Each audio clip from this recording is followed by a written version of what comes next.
نحمده ونصلي على رسوله الكريم اما بعد فاعوذ بالله من الشيطان الرجيم بسم الله الرحمن الرحيم رب اشرح لي صدري ويسر لي امري واحلل عقدة من لساني يفقهوا قولي.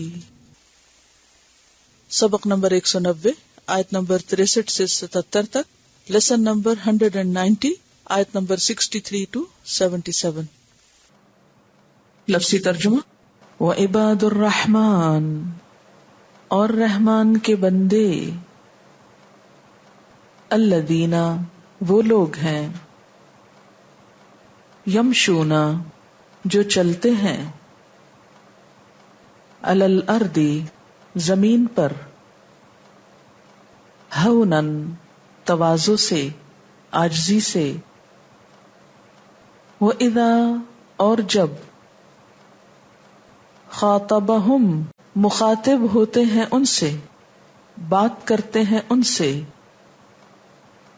الجاہلون، جاہل، قالو، وہ کہتے ہیں، سلاما، سلام،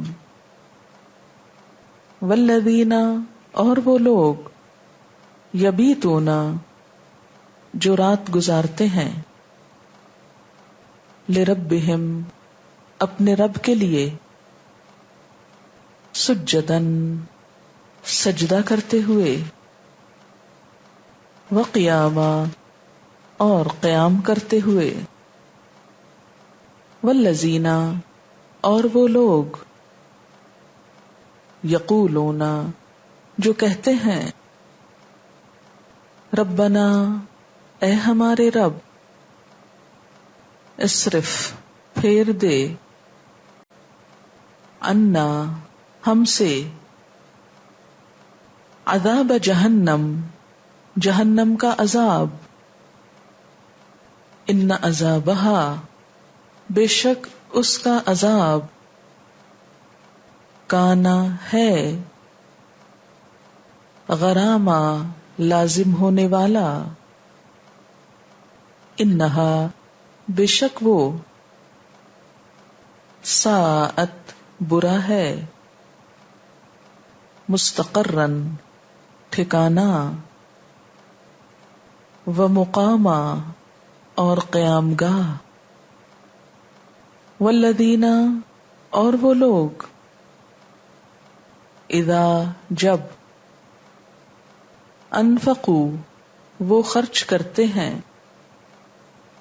لم یسرفوا، نہیں اسراف کرتے، ولم یقتروا، اور نہیں بخل کرتے، وکانا، اور ہوتا ہے، بین ذالک، اس کے درمیان، قواما، معتدل راہ، معتدل طریقہ، والذین، اور وہ لوگ، لا یدعون، نہیں پکارتے، مع اللہ، اللہ کے ساتھ، الہن، کوئی الہ، آخر، دوسرا، ولا، اور نہیں، یقتلون، وہ قتل کرتے، النفس، کسی جان کو، التی، وہ جو، حرم اللہ، حرام کی اللہ نے، الا، مگر، بالحق، حق کے ساتھ، ولا یزنون، اور نہیں وہ زنا کرتے، ومن یفعل، اور جو کوئی کرے گا، ذالک، ایسا، یلقا، پائے گا، اثامن، گناہ، یضاعف، دگنا کیا جائے گا، لہو، اس کے لیے، العذاب، عذاب، یوم القیامت، قیامت کے دن، وَيَخْلُدْ اور ہمیشہ رہے گا، فِيهِ اس میں، مہانا رسوا ہو کر، الا مگر، من تابا جو توبہ کر لے، وآمنا اور ایمان لے آئے، وعمل عملا صالحا اور عمل کرے عمل اچھے، فاولئک تو یہی لوگ، یبدل اللہ بدل دے گا اللہ، سیئاتہم ان کی برائیوں کو، حسنات بھلائیوں سے، وکان اللہ اور ہے اللہ تعالی، غفور الرحیم غفور الرحیم،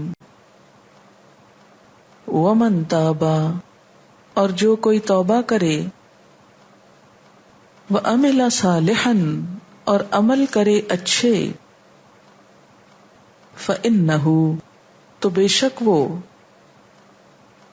یتوب پلٹ آتا ہے، الی اللہ اللہ کی طرف، متابا پلٹنا، والذین اور وہ لوگ، لا یشہدون نہیں گواہ بنتے، الزور جھوٹ کے،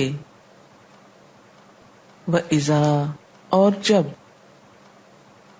مرو وہ گزرتے ہیں، باللغو لغو پر، مرو گزرتے ہیں، کراما شریف لوگوں کی طرح، والذین اور وہ لوگ، اذا جب، ذکروا نصیحت کیے جاتے ہیں، بآیات ربہم اپنے رب کی آیات کے ساتھ، لم یخروا نہیں گر پڑتے، علیہا ان پر، سمن بہرے، وعمیانا اور اندھے بن کر، والذین اور وہ لوگ، یقولون جو کہتے ہیں، ربنا اے ہمارے رب، ہب لنا عطا کر ہم کو،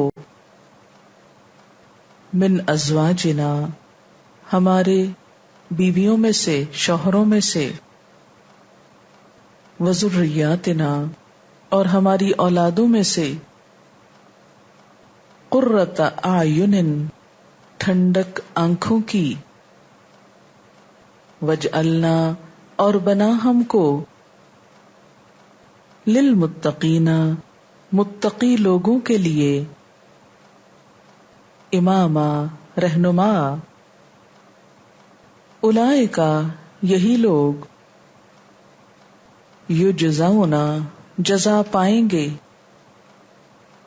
الغرفۃ بلند منزل، بما صبروا بوجہ اس کے جو انہوں نے صبر کیا، ویلقون اور وہ ڈالے جائیں گے، فیہا اس میں، تحیۃً دعائے خیر، وسلاما اور سلام، خالدین فیہا ہمیشہ رہنے والے ہیں اس میں، حسنت اچھا ہے، مستقرن ٹھکانہ، ومقاما اور جائے قیام مقام، قل کہہ دیجئے، ما نہیں، یعبأ بکم پرواہ کرے گا تمہاری، ربی میرا رب، لولا اگر نہ، دعاؤکم دعا ہوئی تمہاری، فقد کذبتم تو تحقیق جھٹلایا تم نے، فسوف تو ان قریب، یکونو ہوگا، لزاما چمٹ جانے، وعباد الرحمن الذین یمشون علی الارض ہونا وَإِذَا خَاطَبَهُمُ الْجَاهِلُونَ قَالُوا سَلَامًا۔ وَعِبَادُ الرحمن اور رحمان کے بندے، عباد جمع ہے عبد کی، اور عبد کا معنی ہے بندہ، غلام، اور الرحمن اللہ تعالی کی صفت بہت زیادہ مہربان۔ یہاں بات ہو رہی ہے کچھ خاص بندوں کی، اور وہ خاص کیوں ہیں؟ کیونکہ ان کی نسبت رحمان کی طرف ہے۔ ویسے تو سارے ہی اللہ کے بندے ہیں، لیکن ان بندوں کو اللہ اپنا خاص بندہ کہتا ہے، اللہ کے پسندیدہ بندے، چنے ہوئے بندے۔ وہ کون ہیں؟ الذین، یہ وہ لوگ ہیں، یمشون جو چلتے ہیں، علی الارض زمین پر، ہونن نرمی سے۔ رحمان کے بندے وہ ہوتے ہیں جو زمین پر نرم چال چلتے ہیں، آہستگی سے چلتے ہیں، سکینت سے، تواضع سے، وقار سے، جن کی چال میں تکبر، سرکشی نہیں ہوتی، نہ ہی کوئی غرور، نہ تصنع، نہ بناوٹ، نہ سستی، نہ ڈھیلا پن، بلکہ بہت معتدل چال کے حامل ہوتے ہیں۔ اس سے پچھلی آیات میں ہم نے دیکھا کہ اللہ تعالی آسمان میں بروج کا ذکر کرتے ہیں، ستاروں کا ذکر کرتے ہیں، اور ستارے آسمان پر کیسے چلتے ہیں؟ آہستگی کے ساتھ، اپنی مقرر رفتار کے ساتھ۔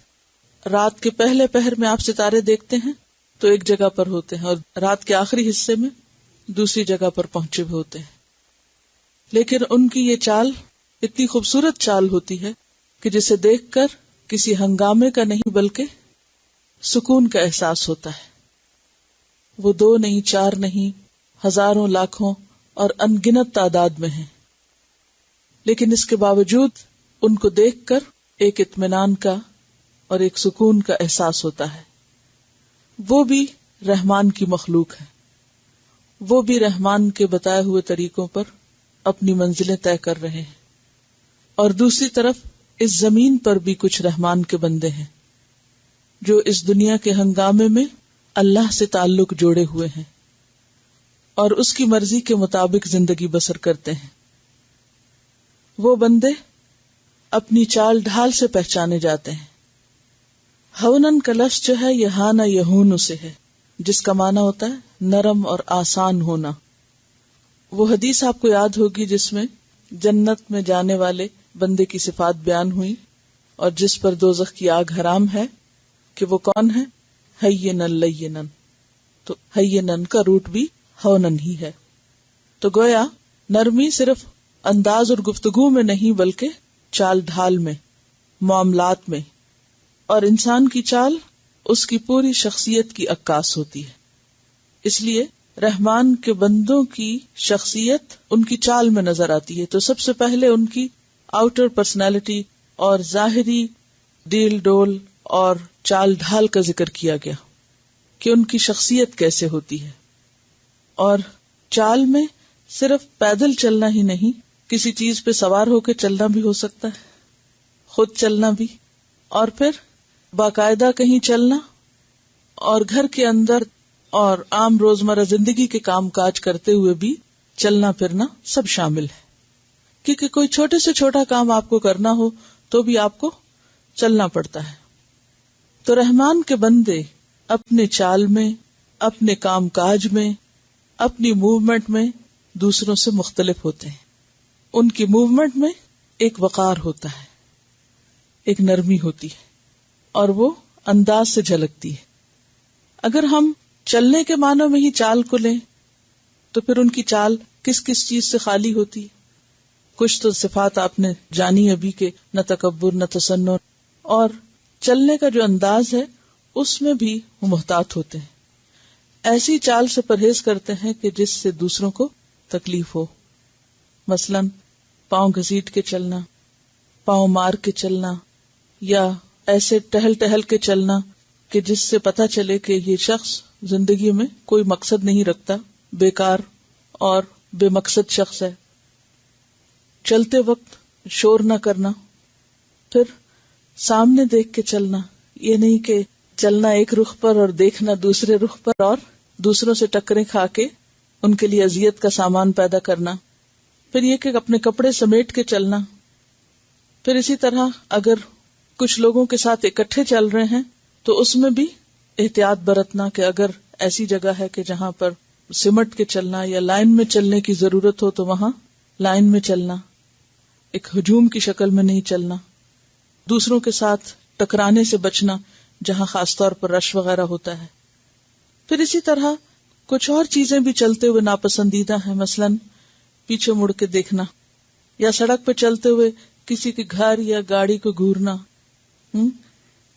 یا ادھر ادھر کسی کی کھڑکی کے اندر سے اس کے گھر میں جھانکنا، یعنی بعض اوقات لوگ واک کر رہے ہوتے ہیں نا۔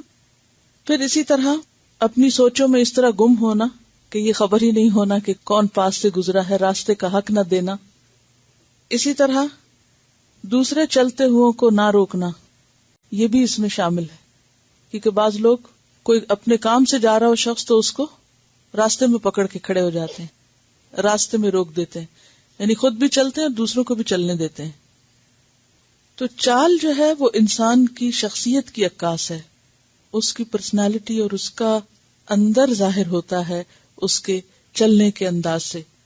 تو اس میں خواہ کسی کام سے انسان جا رہا ہو یا گھر کے اندر ہی چھوٹے چھوٹے کام کر رہا ہو، خواہ وہ برابر چل رہا ہو یا اوپر کو جا رہا ہو، جیسے سیڑھی چڑھ رہا ہو وہ بھی چلنا ہی ہوتا ہے، یا سیڑھی اتر رہا ہو، تو یہ سب چیزیں اس میں شامل ہو جاتی ہیں۔ یعنی عام روزمرہ زندگی کے کام کاج کرتے ہوئے بھی وقار کا مظاہرہ کرنا۔ تو عباد الرحمن الذین یمشون علی الارض ہونا، رحمان کے بندے زمین پر نرم چال چلتے ہیں۔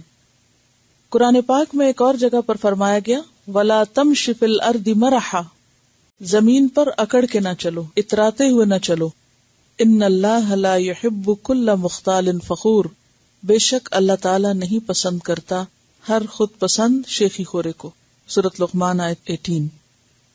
سورۃ الاسراء 37 میں فرمایا وَلَا تَمْشِ فِي الْأَرْضِ مَرَحًا إِنَّكَ لَن تَخْرِقَ الْأَرْضَ وَلَن تَبْلُغَ الْجِبَالَ طُولًا، زمین پر اتراتے ہوئے مت چلو، اکڑ کے مت چلو، کیونکہ نہ تو تم زمین کو پھاڑ سکتے ہو اور نہ ہی تم پہاڑوں کی بلندی کو پہنچ سکتے ہو، تو اپنے آپ میں رہ کے چلو۔ اس میں ہم دیکھتے ہیں کہ بہترین چال نبی صلی اللہ علیہ وسلم کی چال تھی۔ حضرت ابو ہریرہ رضی اللہ تعالیٰ عنہ آپ کی چال کو کچھ یوں بیان کرتے ہیں کہ آپ جب چلتے تو تیز رفتاری سے، گویا آپ کے لیے زمین کو لپیٹ دیا گیا ہو، یعنی سستی سے نہیں چلتے تھے۔ اور اسی کے بارے میں آتے کہ ایک دفعہ حضرت عائشہ نے ایک شخص کو دیکھا کہ وہ بہت لڑکھڑا کے اور ڈھیلا ڈھیلا چل رہا ہے، تو آپ نے پوچھا کہ یہ کون ہے؟ بتایا گیا کہ یہ قرآن پڑھنے والے شخص ہیں۔ تو اس پر وہ کہنے لگی کہ عمر سید القراء تھے، لیکن جب چلتے تو قوت کے ساتھ چلتے، مارتے یا پیٹتے تو قوت سے پیٹتے۔ تو باوقار چال چلنے کا مطلب پریشان حال اور سر نہڑائے اور بے وجہ بیمار نظر آنا اور اس طرح چلنا کہ دوسروں کے لیے اذیت کا سبب ہو، یہ بھی منع ہے۔ پھر اسی طرح حضرت عمر فرماتے ہیں کہ آپ صلی اللہ علیہ وسلم اس طرح چلتے جیسے نشیبی زمین پر اتر رہے ہوں، یعنی اوپر سے نیچے آ رہے ہوں، مثلا جیسے کسی پہاڑ سے اتر رہے ہوں یا کسی ڈھلوان سے اتر رہے ہوں یا کسی سلوپ سے نیچے آ رہے ہوں۔ تو جب انسان اوپر سے نیچے آتا ہے تو اس کی چال میں دو چیزیں نمایاں ہوتی ہیں۔ نمبر 1 قدم سنبھال کے چلنا، قدم جما کے رکھنا، اور نمبر 2 تیزی سے چلنا، کیونکہ اوپر سے نیچے آتے ہوئے آپ لا محالہ تیز ہو جاتے، یعنی ایسی تیزی بھی نہیں کہ انسان بھاگنا شروع کر دے اور ایسی سستی بھی نہیں کہ انسان جو ساتھ جا رہے ہیں ان کے لیے اذیت کا سبب بنے یا بیمار نظر آئے۔ ہاں کوئی شخص بیمار ہو تو وہ الگ بات ہے۔ تو خلاصہ یہ ہے کہ انسان کی چال باوقار چال ہو اور نرم چال ہو، اور یہ ممکن نہیں اس وقت تک جب تک انسان بامقصد انسان نہیں بنتا، کیونکہ ایک بامقصد انسان، سوچ بچار کرنے والا، سمجھدار انسان اور ایک ناسمجھ انسان دونوں اپنی چال ڈھال سے پہچانے جاتے ہیں. تو اگر آپ چاہتے ہیں کہ چال درست ہو تو پھر زندگی کی ڈائریکشن بھی درست کرنی ہوگی. دوسری صفت بتائی گئی وَإِذَا خَاطَبَهُمُ الْجَاهِلُونَ قَالُوا سَلَامًا، اور جب خطاب کرتے ہیں ان سے، بات کرتے ہیں ان سے، جاہلون جاہل، قالو تو وہ کہتے ہیں سلاما سلام. خاطبہ کا لفظ خاطبہ یخاطب مخاطبہ، ایک دوسرے سے ہم کلام ہونا، یعنی جب ہم کلام ہوتے ہیں ان سے. کون؟ الجاہلون، کس کی جمع ہے؟ الجاہل کی. اور جاہل کا لفظ کس سے ہے؟ جہل سے. اور جہل کس کو کہتے ہیں؟ نہ جاننے کو. اور بعض اوقات جاننے کے باوجود نہ جاننا یعنی بے وقوف ہونے کو بھی جہالت سے تشبیہ دی جاتی ہے. یعنی جہالت کے معنوں میں لا علمی بھی ہے اور بے وقوفی بھی. تو جہلہ کا معنی ہوتا ہے اجڑ پن کرنا، اجڑ پن. اور جہلت القدر کہتے ہیں ہانڈی کا بہت ابلنا، یعنی ایسا انداز اختیار کرنا کہ جیسے کوئی شخص بوائل کر رہا ہو، یعنی بوائلنگ انداز، ابلنے والا انداز، گفتگو میں ابلنے والا انداز، بھڑکنے والا انداز. اور جاہلہ کا معنی ہوتا ہے نادانی میں مقابلہ کرنا، یعنی کسی کے ساتھ نادانی برتنا، جہالت برتنا، بدسلوکی کرنا. جہول کہتے ہیں نا تجربہ کار کو. جہول کون ہوتا ہے؟ نا تجربہ کار. تو جاہل کون ہوا یہاں؟ اجڑ، نا سمجھ، بدسلوکی کرنے والا، گفتگو میں آرام سے بات کرنے کی بجائے جذباتی انداز میں بات کرنے والا. کیونکہ ایسا شخص اپنی جذباتیت کے ساتھ دوسرے کو کیا کرتا ہے؟ پرووک کر دیتا ہے. مثلاً اگر آپ کسی سے بات کر رہے ہیں اور کوئی آپ سے آرام سے بات کر رہا ہے، ٹھہر کے بات کر رہا ہے، تو آپ بھی کیا کریں گے؟ ٹھہر کے بات کریں گے، کیونکہ انسان کا عموماً کلام دوسرے کے کلام کے تابع ہوتا ہے. آپ عموماً ویسے ہی بات کرتے ہیں جیسے کوئی آپ سے بات کرتا ہے. تو یہ تو بہت آسان ہے، کوئی آپ سے آرام سے بات کر رہا ہے، آپ بھی آرام سے بات کر رہے ہیں. اصل مشکل کہاں ہوتی ہے؟ کہ جب کوئی آپ سے ابل کے بات کر رہا ہو، اچھل کے بات کر رہا ہو، نادانی سے بات کر رہا ہو، بے وجہ بھڑک رہا ہو، تو پھر کیا کریں آپ؟ قالوا سلاما، وہ اس کو ٹھنڈا کر دے. سلام کس کو کہتے ہیں؟ پیس کو. ٹھیک ہے، وہ اس کو یعنی ابلتے کھولتے شخص کو، بے وجہ بھڑکنے والے کو کیا کرے؟ ٹھنڈا کر دے. یہ ہوتے ہیں عباد الرحمن.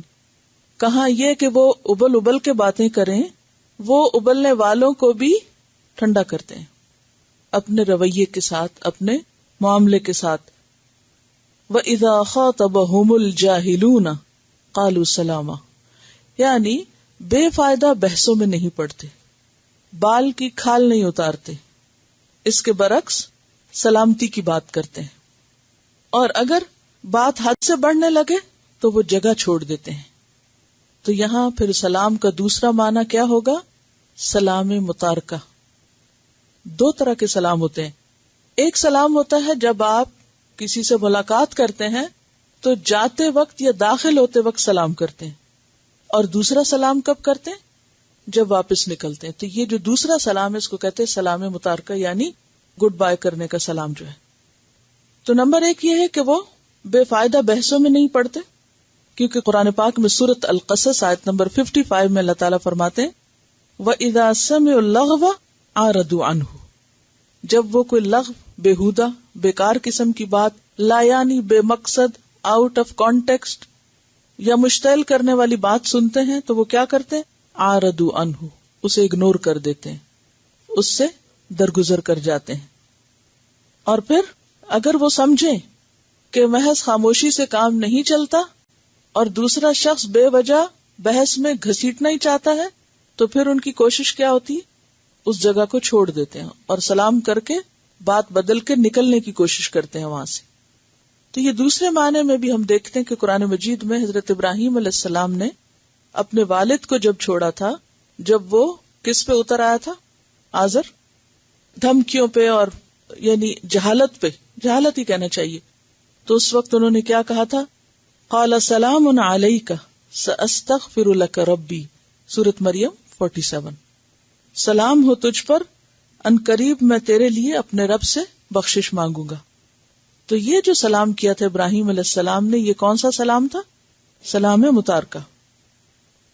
اس آیت کی وضاحت ایک حدیث سے بھی ہوتی ہے. صحیح مسلم کی روایت ہے، حضرت ابو ہریرہ رضی اللہ عنہ روایت کرتے ہیں، ایک شخص نے عرض کیا، میرے کچھ رشتہ دار ہیں، میں ان سے میل جول رکھنا چاہتا ہوں مگر وہ مجھ سے قطع تعلق کرتے ہیں. میں ان سے بھلائی کرتا ہوں، وہ میرے ساتھ برائی کرتے ہیں. میں ان کی طرف سے زیادتی برداشت کرتا ہوں، وہ مجھ سے جہالت کرتے ہیں. اب یہ جو لفظ ہے نا کہ وہ مجھ سے جہالت کرتے ہیں، تو کیا معنی ہے؟ یعنی میں ان سے آرام سے بات کرتا ہوں اور وہ بے وجہ لڑائی پہ اترتے ہیں. آپ نے فرمایا، اگر تو ایسا ہی ہے جیسا تو نے کہا، یعنی جو اپنی تعریف تو کر رہا ہے، اگر واقعی تو ایسا ہی ہے تو پھر تو ان کو خاک پھنکواتا ہے. پھانکنا کیا ہوتا ہے؟ کسی چیز کو سوالو کرنا. جیسے کوئی دوا ہوتی ہے تو آپ کیا کرتے ہیں؟ پھانک کے تو اندر لے جاتے ہیں، نگل جاتے ہیں. تو اگر تو ایسا ہی ہے تو گویا تو ان کے منہ میں راکھ بھر رہا ہے. اور جب تک تو اس حال پہ رہے گا، کس حال پہ؟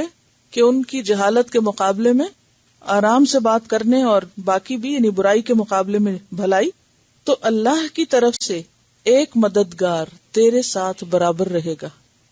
یعنی تجھے اللہ کی طرف سے مددگار مل جائے گا، ہاں وہ فرشتے کی شکل میں ہو یا جیسے بھی، یا کسی اور انسان کی شکل میں. کہ بعض باتوں کے جواب آپ خود نہیں دیتے تو اللہ تعالیٰ کسی ایسے بندے کو پیدا کر دیتا ہے جو آپ کی طرف سے برابری کرنے یا مقابلہ کرنے کے لیے کافی ہو جاتا ہے. یعنی بعض اوقات آپ خود اس پوزیشن میں نہیں ہوتے تو پھر کیا ہوتا ہے؟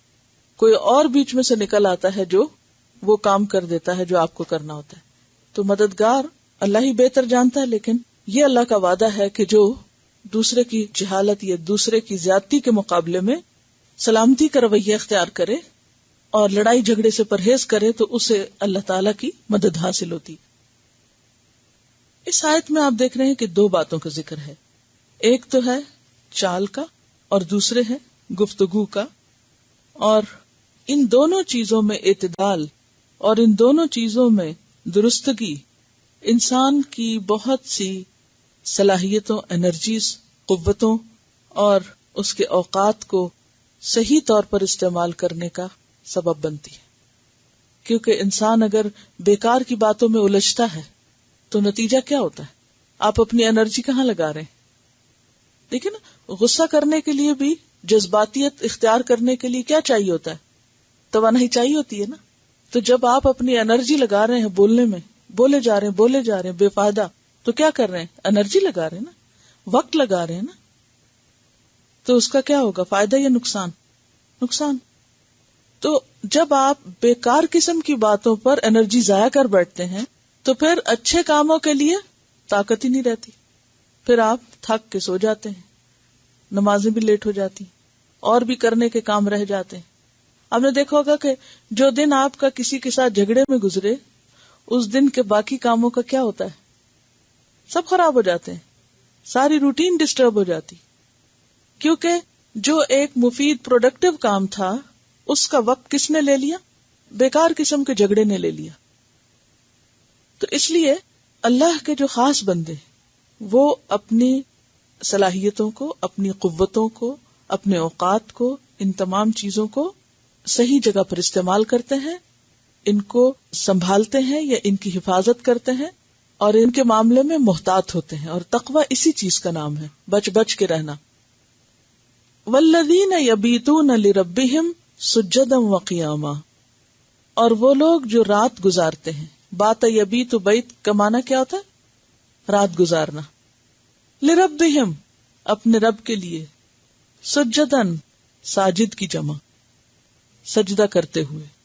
وقیاما، قائم کی جمع، قیام کرتے ہوئے. سجدے اور قیام سے مراد کیا ہے؟ نماز. یہ کام وہی کر سکتا ہے جو پہلے دو کام کرے.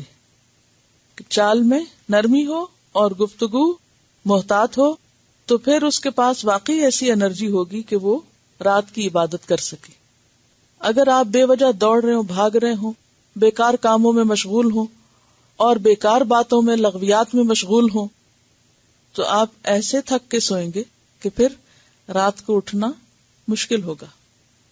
اس لیے فوراً بعد یہ صفت آئی کہ وہ راتوں کو اپنے رب کے حضور سجدے اور قیام کی حالت میں ہوتے ہیں.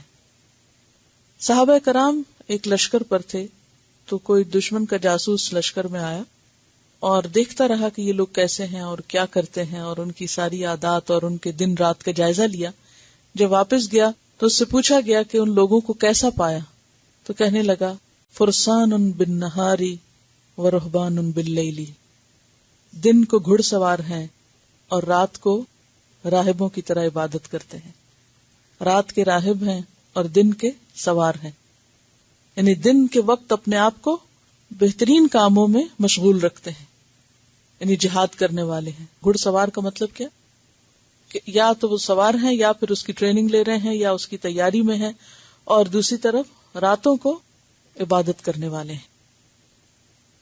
اور رات کی عبادت کا خاص طور پر ذکر آیا ہے، ورنہ تو یہ بھی کہا جا سکتا تھا کہ رحمان کے بندے بہت نفلیں پڑھنے والے ہیں. یہ نہیں کہا گیا. کیا کہا گیا؟ راتوں کو عبادت کرتے ہیں، کیونکہ رات کی عبادت جو ہے وہ ریاکاری سے پاک ہوتی. کسی کو نہیں پتا چلتا کہ کون رات کو کیا کر رہا ہے. رات پردہ پوش ہوتی. وجعلنا اللیل لباسا، کوئی اچھا کرے یا برا کرے سب کو ڈھانک دیتی. اور پھر خشوع بھی زیادہ ہوتا ہے کیونکہ یکسوئی ہوتی نا، خاموشی ہوتی. اور ویسے بھی تنہائی میں جب انسان اللہ کو پکارتا ہے تو ساتھ وہ لوگ جو قیامت کے دن عرش الہی کے سائے تلے ہوں گے، ان میں سے ایک وہ شخص ذکر اللہ خالیا ففاضت عیناہ، کہ جس نے تنہائی میں اللہ کو یاد کیا پھر اس کی آنکھوں سے آنسو بہہ پڑے. دن کو ایسی تنہائی نہیں میسر آتی انسان کو. آپ کہیں روئیں گے، کوئی نہ کوئی دیکھ لے گا، پھر پوچھے گا، پھر آپ کو بتانا پڑے گا کہ آپ کیوں رو رہے تھے. لیکن رات کو جب سب سو رہے ہوں اور کسی کو کسی کی ہوش نہ ہو، تو ایسے میں یہ اپنے رب کے سامنے رونے والے، سجدے کرنے والے، قیام کرنے والے ہوتے ہیں. سورۃ الذاریات میں آتا ہے کانوا قلیلا من اللیل ما یہجعون وبالاسحار هم یستغفرون، کہ وہ راتوں کو کم ہی سوتے تھے اور وہ سحری کے وقت استغفار کرتے تھے. یعنی خاص طور پر رات کے پچھلے پہر، کیونکہ وہ وقت زیادہ قبولیت کا وقت ہوتا ہے. السجدہ 16 میں فرمایا تتجافا جنوبہم عن المضاجع، ان کے پہلو بستروں سے الگ رہتے تھے.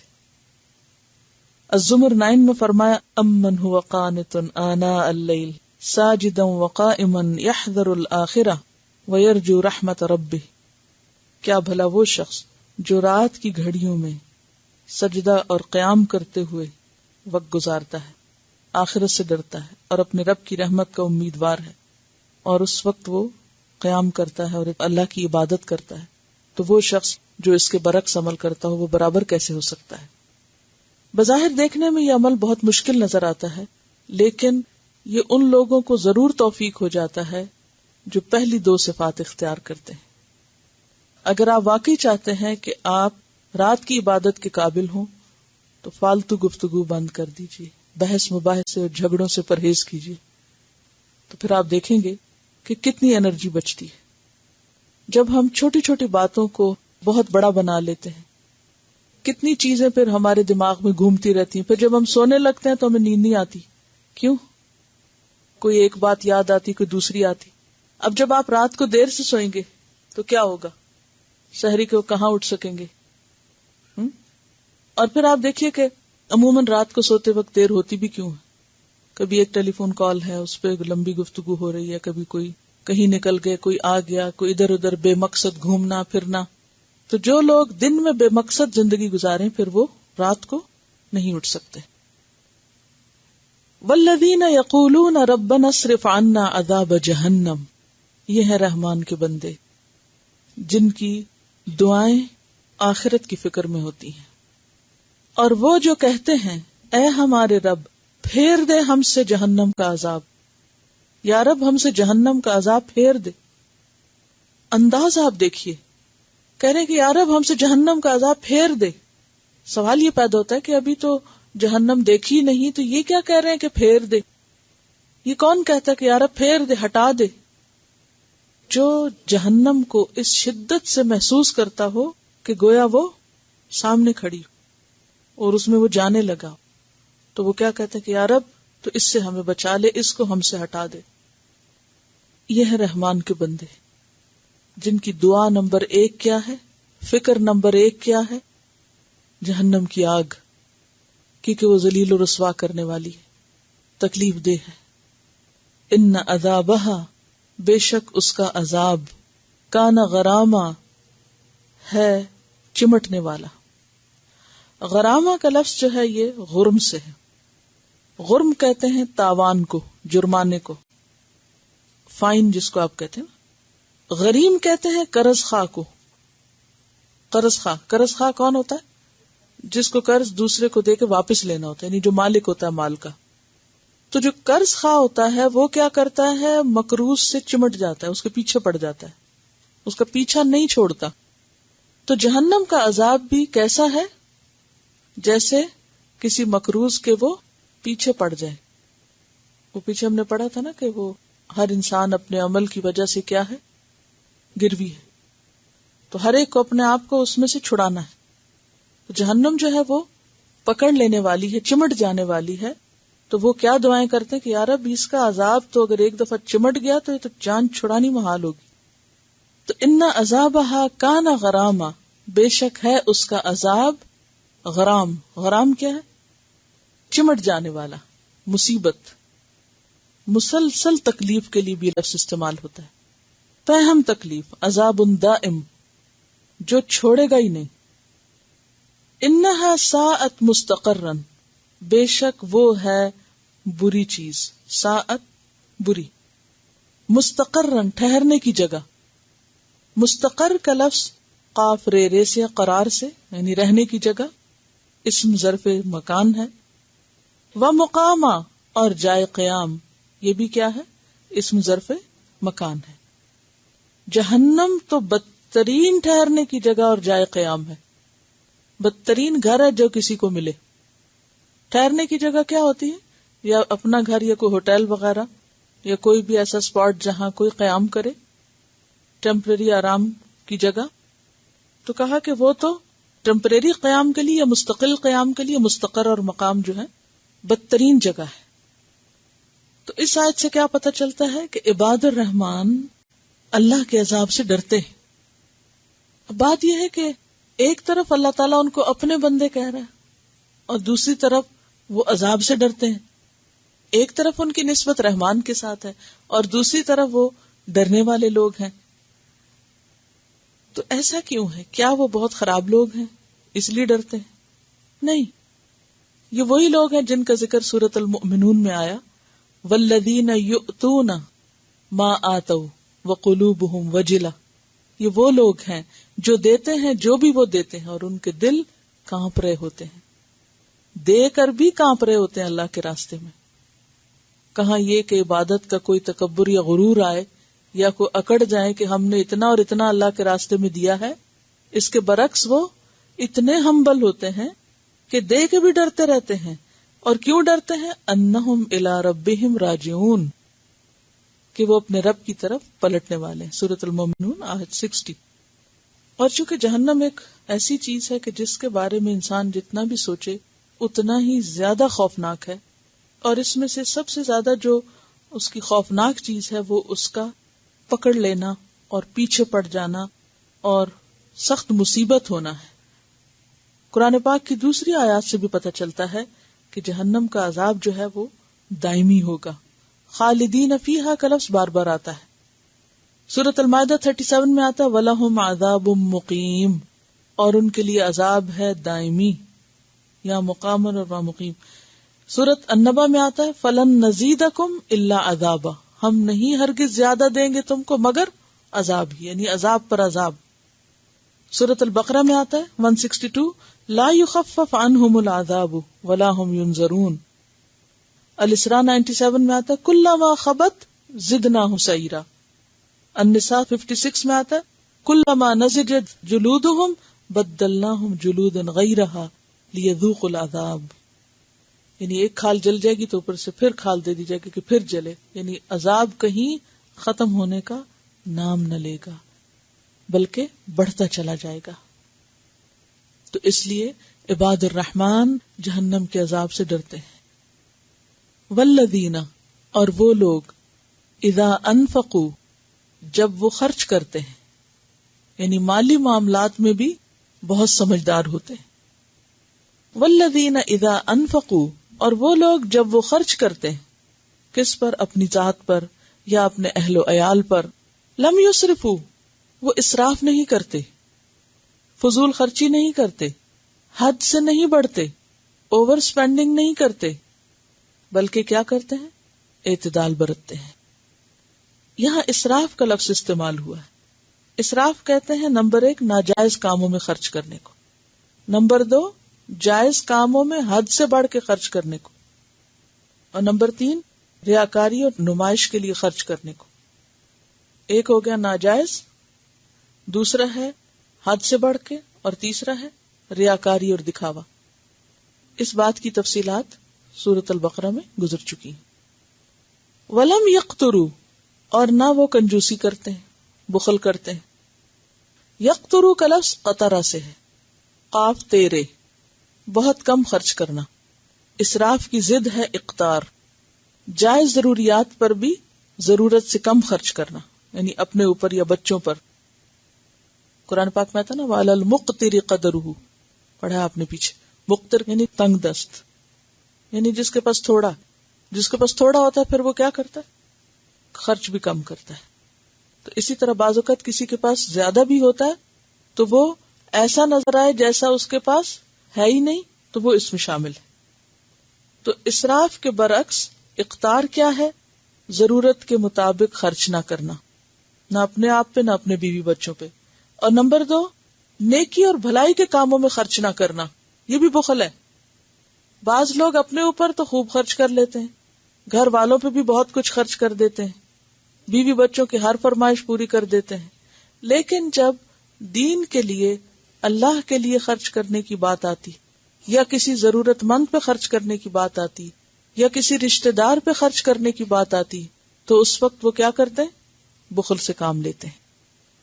تو اسی طرح اگر کوئی شخص کسی حرام کام میں ڈھیروں مال اڑا رہا ہے تو وہ بھی اسی میں شامل ہو جائے گا کہ جب نیکی کے کام میں خرچ کرنے کا وقت آتا تو پھوٹی کوڑی بھی نہیں دیتا، تو اس کے برعکس کہاں دینا پسند کرتا ہے؟ جہاں نمائش اور ریاکاری۔ تو ایسے شخص کو کھلے دل کا شخص نہیں کہیں گے، ٹھیک ہے؟ تو عباد الرحمن کون ہوتے ہیں؟ نہ مسرف ہوتے ہیں نہ مقتر ہوتے ہیں، بلکہ اس کے بیچ میں درمیانی راہ اختیار کرتے ہیں۔ وَكَانَ بَيْنَ ذَلِكَ قَوَامًا، اور ہوتا ہے درمیان اس کے، کیا ہوتا ہے؟ یعنی ان کا خرچ قواما معتدل۔ قوام کہتے ہیں نہ زیادہ نہ کم، درمیانہ۔ اصل میں قوام اور قیام کہتے ہیں اس چیز کو جو کسی دوسرے کے لیے سہارا بنی ہوئی ہو، درمیانی چیز، کیونکہ جس کے اپنے اندر بیلنس ہوگا وہی دوسرے کو تھام سکے گا نا۔ اگر ایک شخص خود گر رہا ہے، امبیلنس ہے، تو وہ دوسرے کو بھی نہیں پکڑ سکتا۔ تو قوام کیا ہے؟ درمیانی راہ۔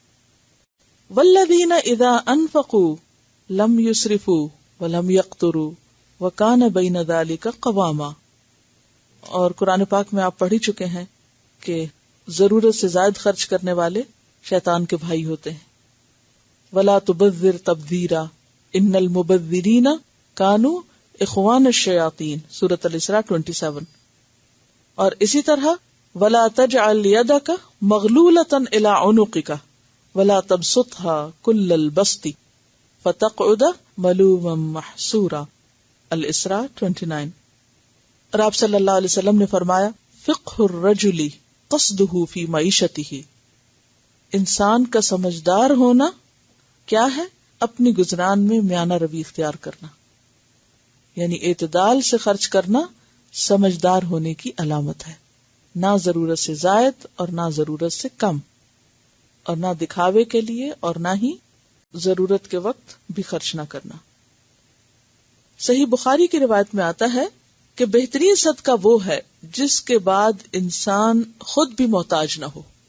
بہترین صدقہ کیا ہے؟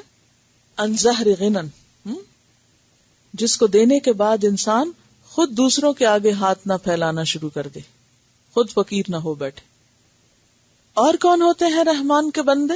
والذین لا يدعون مع اللہ الہا آخر، وہ جو اللہ کے ساتھ کسی دوسرے کو الہ نہیں پکارتے، یعنی شرک نہیں کرتے، کسی اور کو الہ نہیں سمجھتے، کسی اور کی عبادت نہیں کرتے، کسی اور سے دعا نہیں مانگتے. ولا یقتلون النفس التی، اور نہیں وہ قتل کرتے کسی جان کو، التی حرم اللہ، وہ جس کو اللہ نے حرام قرار دیا، الا بالحق، مگر حق کے ساتھ، یعنی ناحق کسی کو قتل نہیں کرتے، ہاں قصاص میں قتل کر سکتے ہیں. ولا یزنون، اور نہ وہ زنا کرتے ہیں، زنا سے بچتے ہیں. ومن یفعل ذلک، اور جو ایسا کرے گا، کیسا؟ شرک، قتل، زنا، یلقى اثاما، وہ پائے گا سزا. اثام کا لفظ جو ہے یہ اسم سے ہے. اسم کس کو کہتے ہیں؟ گناہ کو. تو اثام جو ہے گناہ کی سزا کو کہتے ہیں.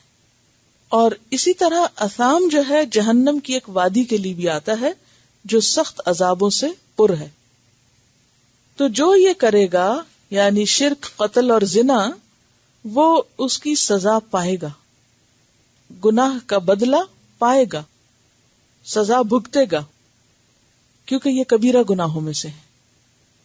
آپ صلی اللہ علیہ وسلم سے سوال کیا گیا کون سا گناہ سب سے بڑا ہے؟ فرمایا یہ کہ تو اللہ کے ساتھ کسی کو شریک ٹھہرائے حالانکہ اس نے تجھے پیدا کیا. اس شخص نے پوچھا اس کے بعد کون سا گناہ سب سے بڑا ہے؟ فرمایا اپنی اولاد کو اس خوف سے قتل کرنا کہ وہ تیرے ساتھ کھائے گی. اس نے پوچھا پھر کون سا؟ فرمایا یہ کہ تو اپنے پڑوسی کی بیوی سے زنا کرے. پھر آپ نے فرمایا کہ ان باتوں کی تصدیق اس آیت سے ہوتی ہے، اور آپ نے یہی آیت تلاوت فرمائی. یہ بخاری کی روایت ہے. گویا بخاری کی یہ حدیث اس آیت کی تفسیر ہے. تو سنت یا حدیث جو ہوتی ہے وہ کیا کرتی ہے؟ قرآن کی وضاحت کرتی ہے. تو عباد الرحمن کچھ کام کرتے ہیں اور کچھ کام نہیں کرتے، بچتے ہیں. جو کام کرتے ہیں ان کا ذکر پیچھے کیا گیا، اب ساتھ ہی ان چیزوں کا ذکر بھی کیا جا رہا ہے جن سے عباد الرحمن بچ کے زندگی گزارتے ہیں. اور ان میں نمبر 1 شرک ہے، کیونکہ سورۃ النساء 48 میں آتا ہے ان اللہ لا یغفر ان یشرک بہ ویغفر ما دون ذلک لمن یشاء. بے شک اللہ نہیں بخشے گا اس بات کو کہ اس کے ساتھ شرک کیا جائے، اور اس کے علاوہ جو دوسری چیزیں ہیں ان کو وہ بخش دے گا. دوسری چیز قتل. قتل کے بارے میں آپ سورۃ النساء میں اور سورۃ الاسراء میں پڑھ چکے، جس میں قتل انسان اور خاص طور پہ قتل اولاد کی بات بھی ہم نے پڑھی. اور قتل اولاد میں اپنے ہی بچے کو مار ڈالنا بھی شامل ہے، خواہ وہ پیدا ہو چکا ہو یا پیدا ہونے سے پہلے ابورٹ کرانا. اور تیسری چیز زنا، اس کے بارے میں پیچھے گزر چکا ہے. قرآن پاک میں اللہ تعالیٰ فرماتے ہیں وَلَا تَقْرَبُوا الزِّنَا، زنا کے قریب بھی نہ جاؤ. اور سورۃ النور میں ہم نے ان اسباب کا بھی جائزہ لیا کہ جو انسان کو زنا کے قریب لے جاتے ہیں، ان سے بھی ان ہدایات پر عمل کرنے کے لیے کہا گیا تاکہ انسان اس بڑی برائی سے بچ سکے. کیونکہ یہ ان گھناؤنے جرموں میں سے ہے کہ جن کا خمیازہ انسان دنیا میں بھی مصیبت کی شکل میں بھگتتا ہے اور آخرت میں بھی. تو اسی لیے یہاں پر فرمایا کہ جو ایسا کرے گا، کیا؟ شرک، قتل اور زنا، یلقى اثاما، اس کی سزا پائے گا، بدلہ پائے گا. کیا بدلہ؟ یضاعف له العذاب یوم القیامہ، دگنا کر دیا جائے گا اس کے لیے عذاب قیامت کے دن، یا بڑھا دیا جائے گا اس کے لیے عذاب قیامت کے دن. یضاعف کا لفظ کس سے ہے؟ دواد این فے، ضعف کا کیا معنی ہوتا ہے؟ گنا. اور دگنا اور کئی گنا، اور پیچھے بھی ہم پڑھ چکے نا ابھی کہ جہنم کا عذاب کیا ہے؟ دائمی، اور پھر وہ بڑھتا بھی جائے گا.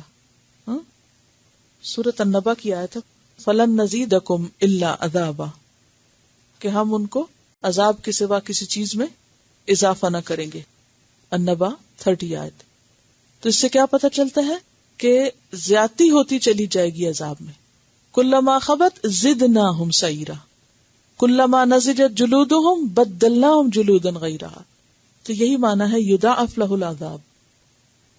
ایک اور معنی یہ ہے کہ پے در پے عذاب ہوگا، یعنی ایک وقت میں شرک کی سزا مل رہی ہوگی، وہ ابھی ختم نہیں ہوگی تو قتل کی، اور وہ ختم نہیں ہوگی تو زنا کی، اور پھر وہ یعنی ایک سائیکل ہوگا، کبھی ایک گناہ کی سزا، کبھی دوسرے کی، کبھی تیسرے کی، اور پھر وہ لیئرز اپان لیئرز اور دگنا اور کئی گنا، یعنی گناہوں کے مطابق اس کی شدت ہوگی.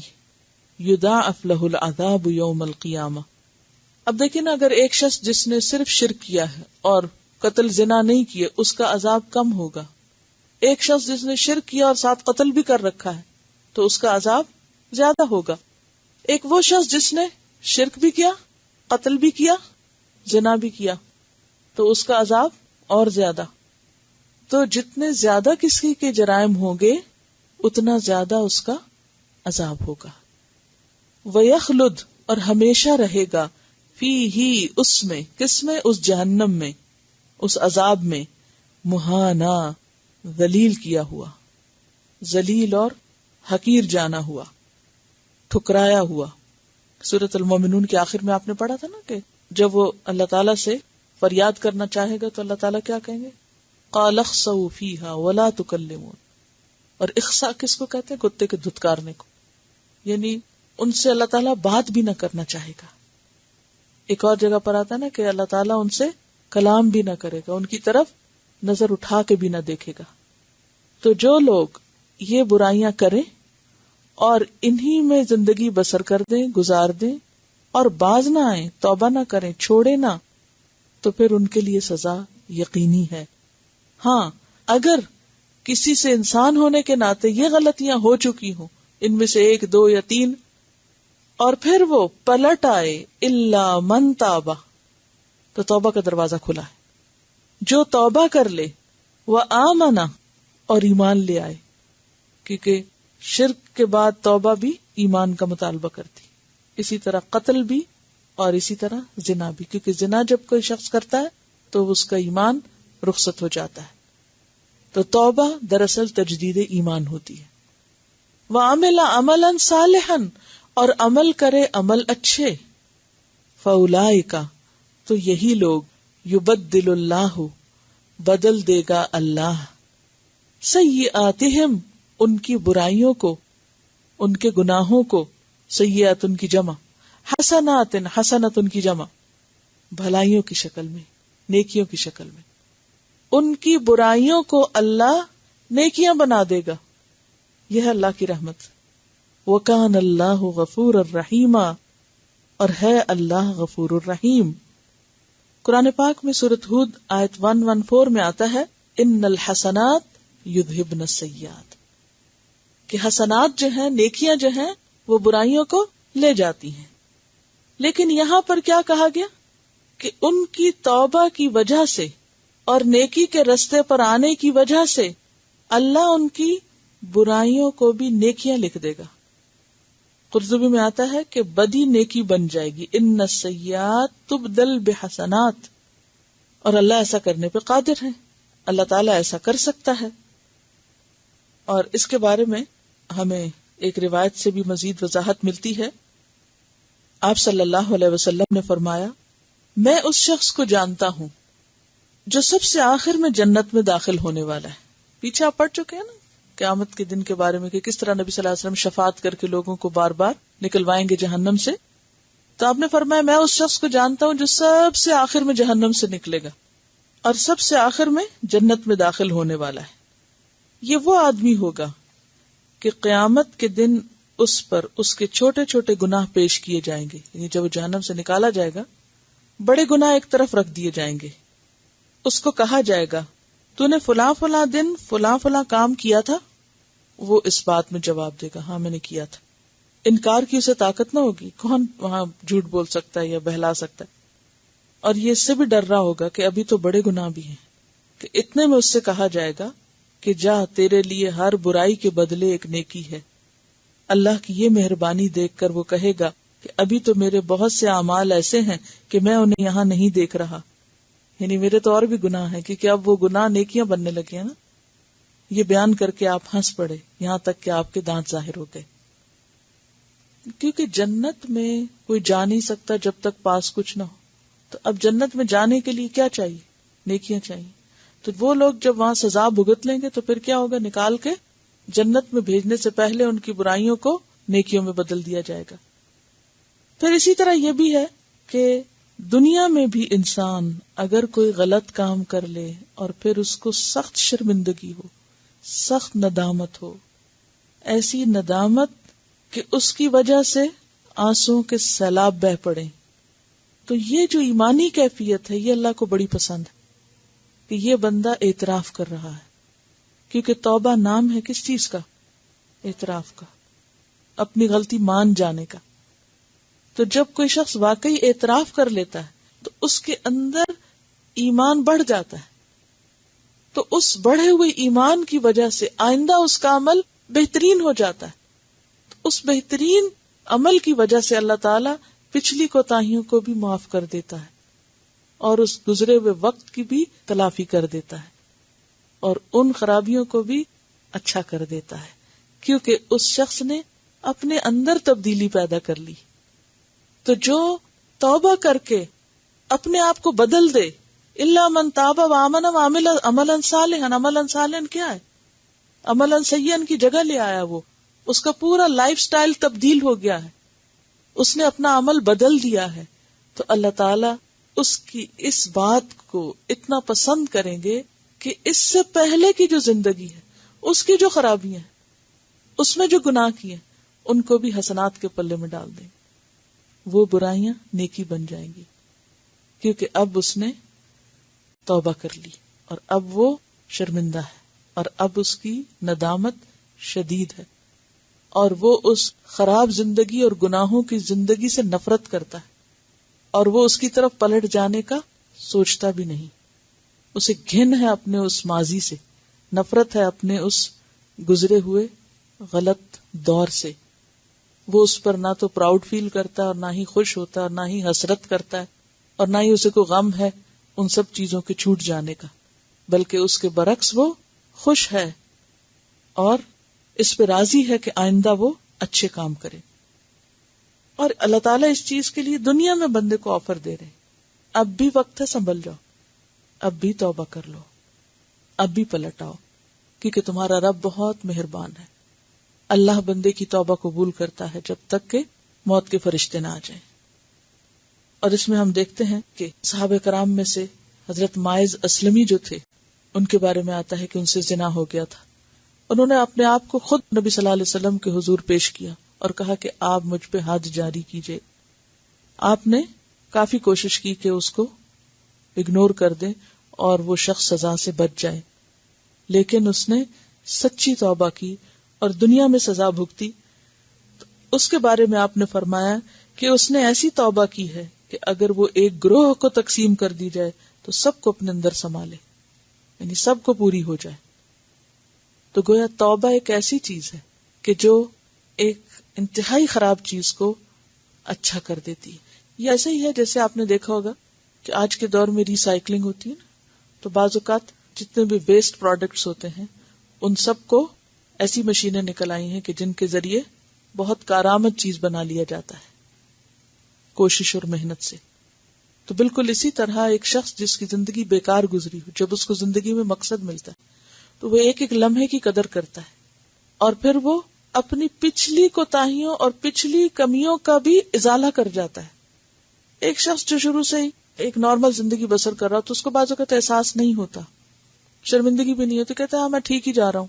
اور عام طور پہ یہ بھی ہوتا ہے کہ جب انسان نیکی پہ نیکی کرنے لگے تو ذرا نیکی کا تکبر بھی شروع ہو جاتا ہے، اس کو اپنے نیک اور بڑے اچھے ہونے کا بھی احساس ہونے لگتا ہے.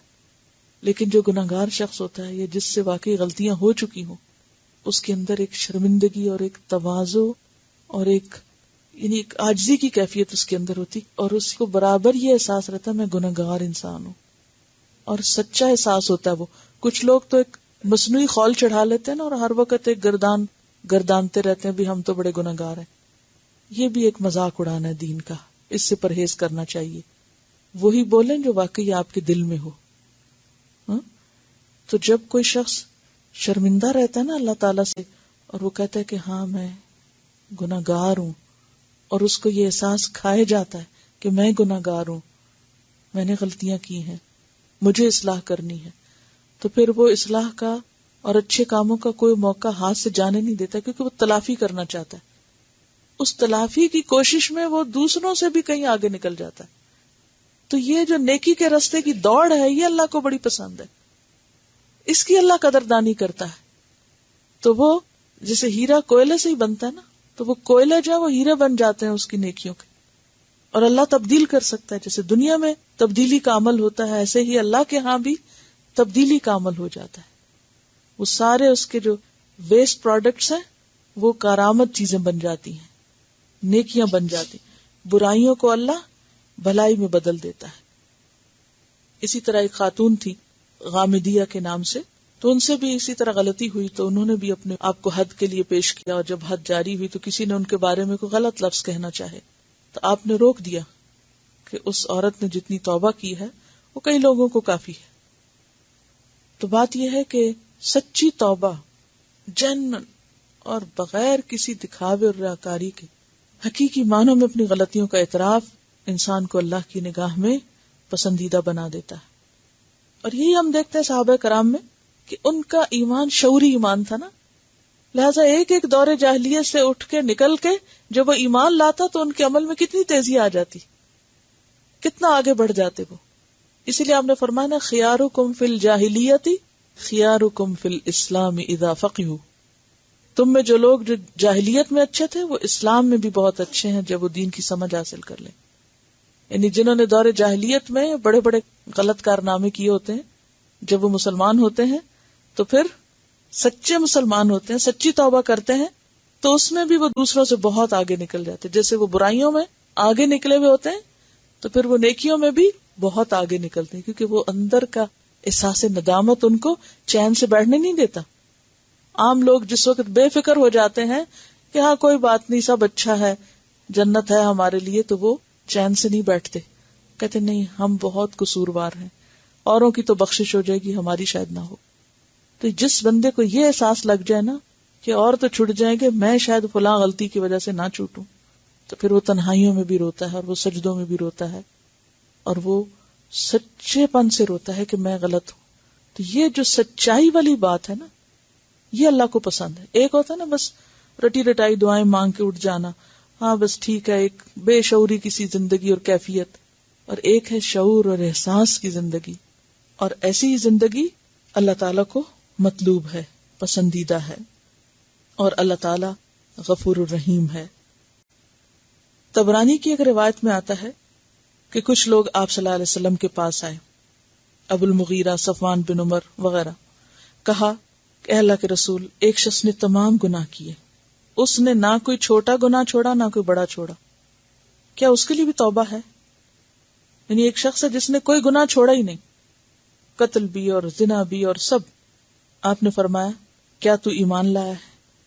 اس نے کہا ہاں میں اسلام لایا. آپ نے فرمایا نیکیاں کرتے جاؤ، برائیاں چھوڑتے جاؤ، ان برائیوں کو بھی اللہ تمہارے لیے نیکیاں کر دے گا. اس نے پھر کہا اور میرا فسق و فجور بھی؟ اب دیکھیں نا جو اس کی ندامت اور گلٹ ہے اندر. آپ نے فرمایا ہاں. وہ شخص اللہ اکبر کہتے ہوئے لوٹا یہاں تک کہ غائب ہو گیا. یعنی وہ اتنا زیادہ اس بات سے خوش ہوا کہ میری پچھلی غلطیاں معاف ہو جائیں گی. ایک شخص نے آپ سے سوال کیا اللہ کے رسول صلی اللہ علیہ وسلم، ہم نے جو گناہ جاہلیت کے زمانے میں کیے تھے کیا ہم سے ان کی پوچھ ہوگی؟ فرمایا جو شخص اسلام لایا پھر نیک عمل کرتا رہا اس سے جاہلیت کے گناہوں کا مواخذہ نہیں ہوگا. برا بن عازب فرماتے ہیں ایک شخص آپ کے پاس آیا، وہ اپنا چہرہ لوہے کے ہتھیاروں سے چھپائے ہوئے تھا. کہنے لگا اللہ کے رسول صلی اللہ علیہ وسلم، کیا میں پہلے لڑائی کروں یا اسلام لاؤں؟ یعنی جہاد کا موقع تھا. آپ نے فرمایا پہلے اسلام لاؤ پھر جنگ میں جاؤ. وہ مسلمان ہوا، پھر لڑنے لگا، وہیں شہید ہو گیا. آپ نے فرمایا اس نے عمل تھوڑا کیا مگر ثواب بہت پا لیا، کہ فوراً عمل کی طرف لپک گیا. حکیم بن حزام کہتے ہیں میں نے آپ سے پوچھا اللہ کے رسول صلی اللہ علیہ وسلم، میں نے جاہلیت کے زمانے میں جو اچھے کام کیے تھے، مثلا رشتہ داروں سے حسن سلوک، غلاموں کو آزاد کرنا، صدقہ خیرات دینا، کیا مجھے ان کا اجر ملے گا؟ یعنی جہاں انسان پچھلی زندگی میں برائیاں کرتا ہے وہاں بے شعوری کے ساتھ کئی نیکیاں بھی کرتا ہے، یعنی اس کو احساس کوئی نہیں، نو اللہ کے لیے نہیں کر رہا، بس ویسے ہی اچھا انسان ہے اور وہ کر رہا ہے. آپ نے فرمایا کیوں نہیں، تم جو اسلام لائے ہو تو سابقہ نیکیوں کو برقرار رکھتے ہوئے اسلام لائے ہو. یعنی اللہ تعالیٰ پچھلی نیکیوں کو بھی محفوظ کر دیتا ہے اور پچھلے گناہوں کو بھی نیکی بنا دیتا ہے اگر انسان کا خاتمہ بالخیر ہو اور وہ آئندہ کے لیے اچھے کام کرنے لگ جائے. الا من تاب وآمن وعمل عملا صالحا فاولئک یبدل اللہ سیئاتہم حسنات وکان اللہ غفورا رحیما. اور ہے اللہ غفور الرحیم. ومن تاب، اور جو توبہ کر لے اپنے گناہوں سے، وعمل صالحا، اور اچھے کام کرے، فإنہ یتوب الی اللہ متابا، تو بے شک وہ توبہ کرتا ہے اللہ سے جیسے توبہ کرنی چاہیے. متابا کیا ہے؟ مصدر میمی، یعنی وہ توبہ کا حق ادا کرتا ہے. کون توبہ کا حق ادا کرتا ہے؟ جو توبہ کے بعد پھر وہ راستہ چھوڑ دے اور نیکی کے راستے پہ آ جائے، پھر پلٹ کے واپس نہ جائے، پھر ان گناہوں میں نہ پلٹے. تو توبہ کا لفظی معنی کیا ہوتا ہے؟ تاب یتوب، توبن کا معنی ہوتا ہے لوٹنا، پلٹنا، وہ راستہ چھوڑ دینا جو جہنم کی طرف جانے والا ہے. اور اس کے لیے پہلا سٹیپ ہے احساس ندامت، شرمندگی. دوسرا ہے اعتراف گناہ. تیسرا ہے ترک گناہ. اور چوتھا ہے رجوع اللہ اور عمل صالح کی طرف پلٹ آنا. ومن تاب وعمل صالحا فإنہ یتوب الی اللہ متابا، جو توبہ کر کے نیک عمل کر لے پس وہی دراصل اللہ کی طرف توبہ کرتا ہے، لوٹتا ہے جیسے توبہ ہوتی ہے. یہ توبہ کرنی چاہیے. تو خلاصہ یہ ہے کہ اللہ تعالیٰ اپنے بندوں کی توبہ قبول کرتا ہے. انسان کو اللہ کی رحمت سے مایوس نہیں ہونا چاہیے، لیکن انسان کو پچھلی زندگی سے یکسر تعلق کاٹ دینا چاہیے. مثلاً اگر انسان کو غلط کام کر رہا تھا تو اب اس کو کلی طور پہ چھوڑ دینا چاہیے. یہ نہیں کہ انسان آج توبہ کرے پھر پلٹ کے وہی غلط کام شروع کر دے اور پھر کہے کہ میں نے تو توبہ کر لی ہے. نہیں، اسے چھوڑ دے مکمل، کمپلیٹلی، آل ٹوگیدر، بس رسیاں کاٹ دے. کوئی کنیکشن نہیں اپنے ماضی سے، نو کنیکشن. میں ایک نیا انسان ہوں، میری زندگی کا ایک نیا دور شروع ہوا ہے. تب توبہ قبول ہوتی ہے، تب انسان واقعی صحیح بنتا ہے. ورنہ کیا ہوتا ہے، آپ نے دیکھا ہوگا کہ بہت سے لوگ جیسے وہ ایک نشہ کرتے ہیں، پھر کیا ہوتا ہے کہ کسی کوشش کے ذریعے ان کو نشے سے نکل آتے ہیں، وہ نئی صاف زندگی بسر کرنے لگتے ہیں. لیکن جب وہ اپنے پچھلے دوستوں سے ملتے ہیں تو کیا ہوتا ہے، پھر پلٹ جاتے ہیں. ان کی توبہ جو ہے وہ توبہ نہیں رہتی. تو توبہ کی شرائط میں سے اہم ترین شرط یہ کہ انسان واپس نہ پلٹے وہاں.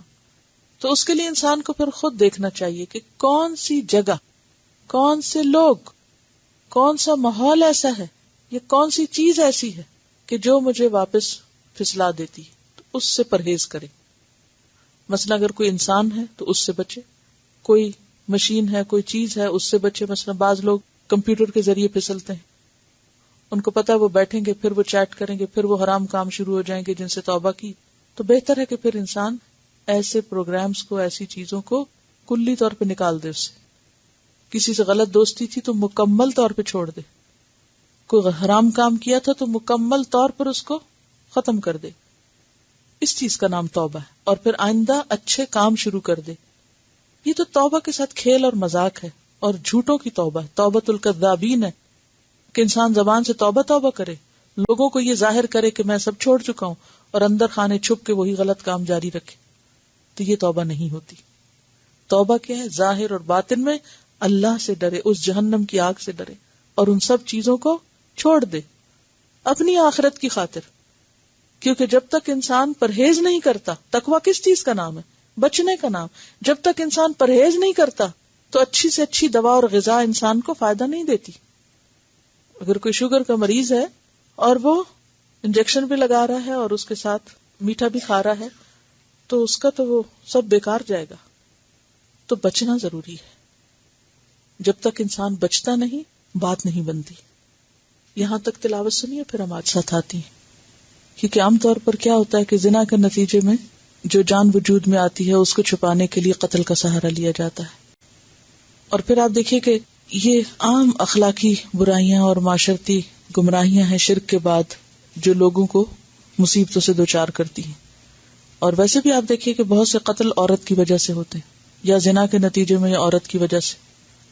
اور پھر آپ دیکھیے کہ اس سے پیچھے پلٹے تو مال کی بات ہو رہی تھی, یا پھر قتل و غارت ہوتی. یہ زنا عام ہوتا ہے کس وجہ سے؟ یہ کس کی خاطر؟ مال کی وجہ سے. تو مال ایک بڑا فتنہ ہے, اور اس میں عموماً جب انسان اوور سپینڈنگ کرنا چاہتا ہے تو پھر حرام طریقے اختیار کرتا ہے یا غلط راستوں پہ خرچ کرتا ہے. ایک طرف مشرکین کا کردار ہے, ایک طرف رحمان کے بندوں کا کردار ہے. ان کا اخلاق اور ان کا اخلاق جو ہے بہت فرق ہے, بہت واضح ہے. رحمان کی بات ہو رہی ہے نا, اللہ کی رحمت عام ہے اور یہی اس کی رحمت ہے. اصل میں اس کو ہماری عبادت اور ان چیزوں کی ضرورت نہیں ہے. اگر ہم خرابیاں کرتے تو ہماری اپنے لیے مصیبت اور وبال جان ہے. وہ کیا چاہتا ہے کہ کوئی ایک قدم چل کے آئے تو میں 10 قدم اس کی طرف بڑھوں. کوئی پلٹے تو صحیح, واپسی کا رستہ تو اللہ کی طرف اختیار کرے. پھر دیکھیں اللہ تعالیٰ اس کی کیسی قدردانی فرماتے ہیں. ساری بات قدردانی کی. یعنی جہنم ایک ایسی چیز ہے کہ جو واقعی جس کے دل میں اس کا خوف پیدا ہو جائے تو پھر وہ بڑی سے بڑی برائی کو بھی اور لت کو اور عادت کو اور نشے کو اور ہر چیز کو چھوڑ سکتا ہے. اور پھر آپ دیکھیے کتنی سخت الفاظ میں کہا گیا جو یہ کرے گا یلقا اساما, وہ سزا بھگتے گا. جی ہاں, حد جاری ہوگی, توبہ حد کے بعد ہوگی. اور اگر کہیں ایسا کوئی قانون نہیں ہے تو پھر صرف توبہ ہی ہوگی. ٹھیک ہے نا. یعنی اگر کوئی اسلامی ملک ہے تو توبہ میں حد بھی شامل ہے. یعنی حد دراصل توبہ ہی کا ایک طریقہ ہے نا, کہ انسان آخرت کی سزا سے پہلے دنیا میں اپنے آپ کو پیش کر دیتا ہے. یا دنیا میں سزا اس لیے رکھی گئی کہ ایک تو انسان اس سے باز آئے, وہ عادت اس کی ٹوٹے, اور دوسرا وہ تکلیف اس کے لیے آخرت کے گناہ کا کفارہ بنے. لیکن اگر کوئی ایسی جگہ ہے کہ جہاں کہیں حد کوئی جاری نہیں ہو سکتی تو اس صورت میں تو پھر صرف انسان توبہ کر کے اپنے آپ کو اطاعت پر لگائے. اور اس کے لیے جیسے کہا جاتا ہے نا کہ انسان اپنے نفس کو پھر نیکی میں اس طرح تھکائے جس طرح اس نے اپنے نفس کو گناہ میں لذت حاصل کی تھی جیسے اس نے. یعنی اس کا کفارہ خود سے خود کرے, پھر خواہ روزے رکھ کے, خواہ صدقہ کر کے, خواہ کسی بھی طرح. چلیے ان آیات کو پھر سنیے. 71 اور 70 جو ہے دونوں میں وَمَن تَابَ وَعَمِلَ صَالِحًا, من تاب وآمن وعمل صالحا, تو بار بار توبہ کے ساتھ عمل صالح کی تکرار ہے. اگر سچی توبہ ہو تو اللہ کے لیے کچھ بھی مشکل نہیں, وہ ہر چیز پہ قادر ہے. یعنی غلط راستہ چھوڑ کے نیکیوں کی طرف بڑھتے جائیں. چلیے آگے چلتے ہیں. والذین, اور وہ لوگ, لا یشہدون, نہیں وہ حاضر ہوتے, گواہی دیتے. شاہدہ کا معنی کئی بار آپ پڑھ چکے ہیں, اس میں حاضر ہونے کا معنی بھی ہوتا ہے اور گواہی دینے کا بھی. نہیں وہ حاضر ہوتے الزور, جھوٹ پر. اور زور کا لفظ جو ہے وہ باطل کے لیے بھی استعمال ہوتا ہے, غلط کاموں کے لیے بھی اور جھوٹ کے لیے بھی, یا جھوٹی گواہی کے لیے بھی. یعنی وہ جھوٹ پر حاضر ہونے, غلط کاموں کے پاس پھٹکنے سے بھی دور رہتے ہیں. ابن عباس زور سے مراد مشرکین کی عیدیں اور میلے ٹھیلے لیتے ہیں کہ عباد الرحمن کی جو چوائس ہے وہ بہت نفیس ہے. وہ بیکار کی مجلسوں میں اور فضول کے میلوں ٹھیلوں میں حاضر نہیں ہوتے. مجاہد کہتے ہیں اس سے مراد گانے کی مجلسیں ہیں, کانسرٹس.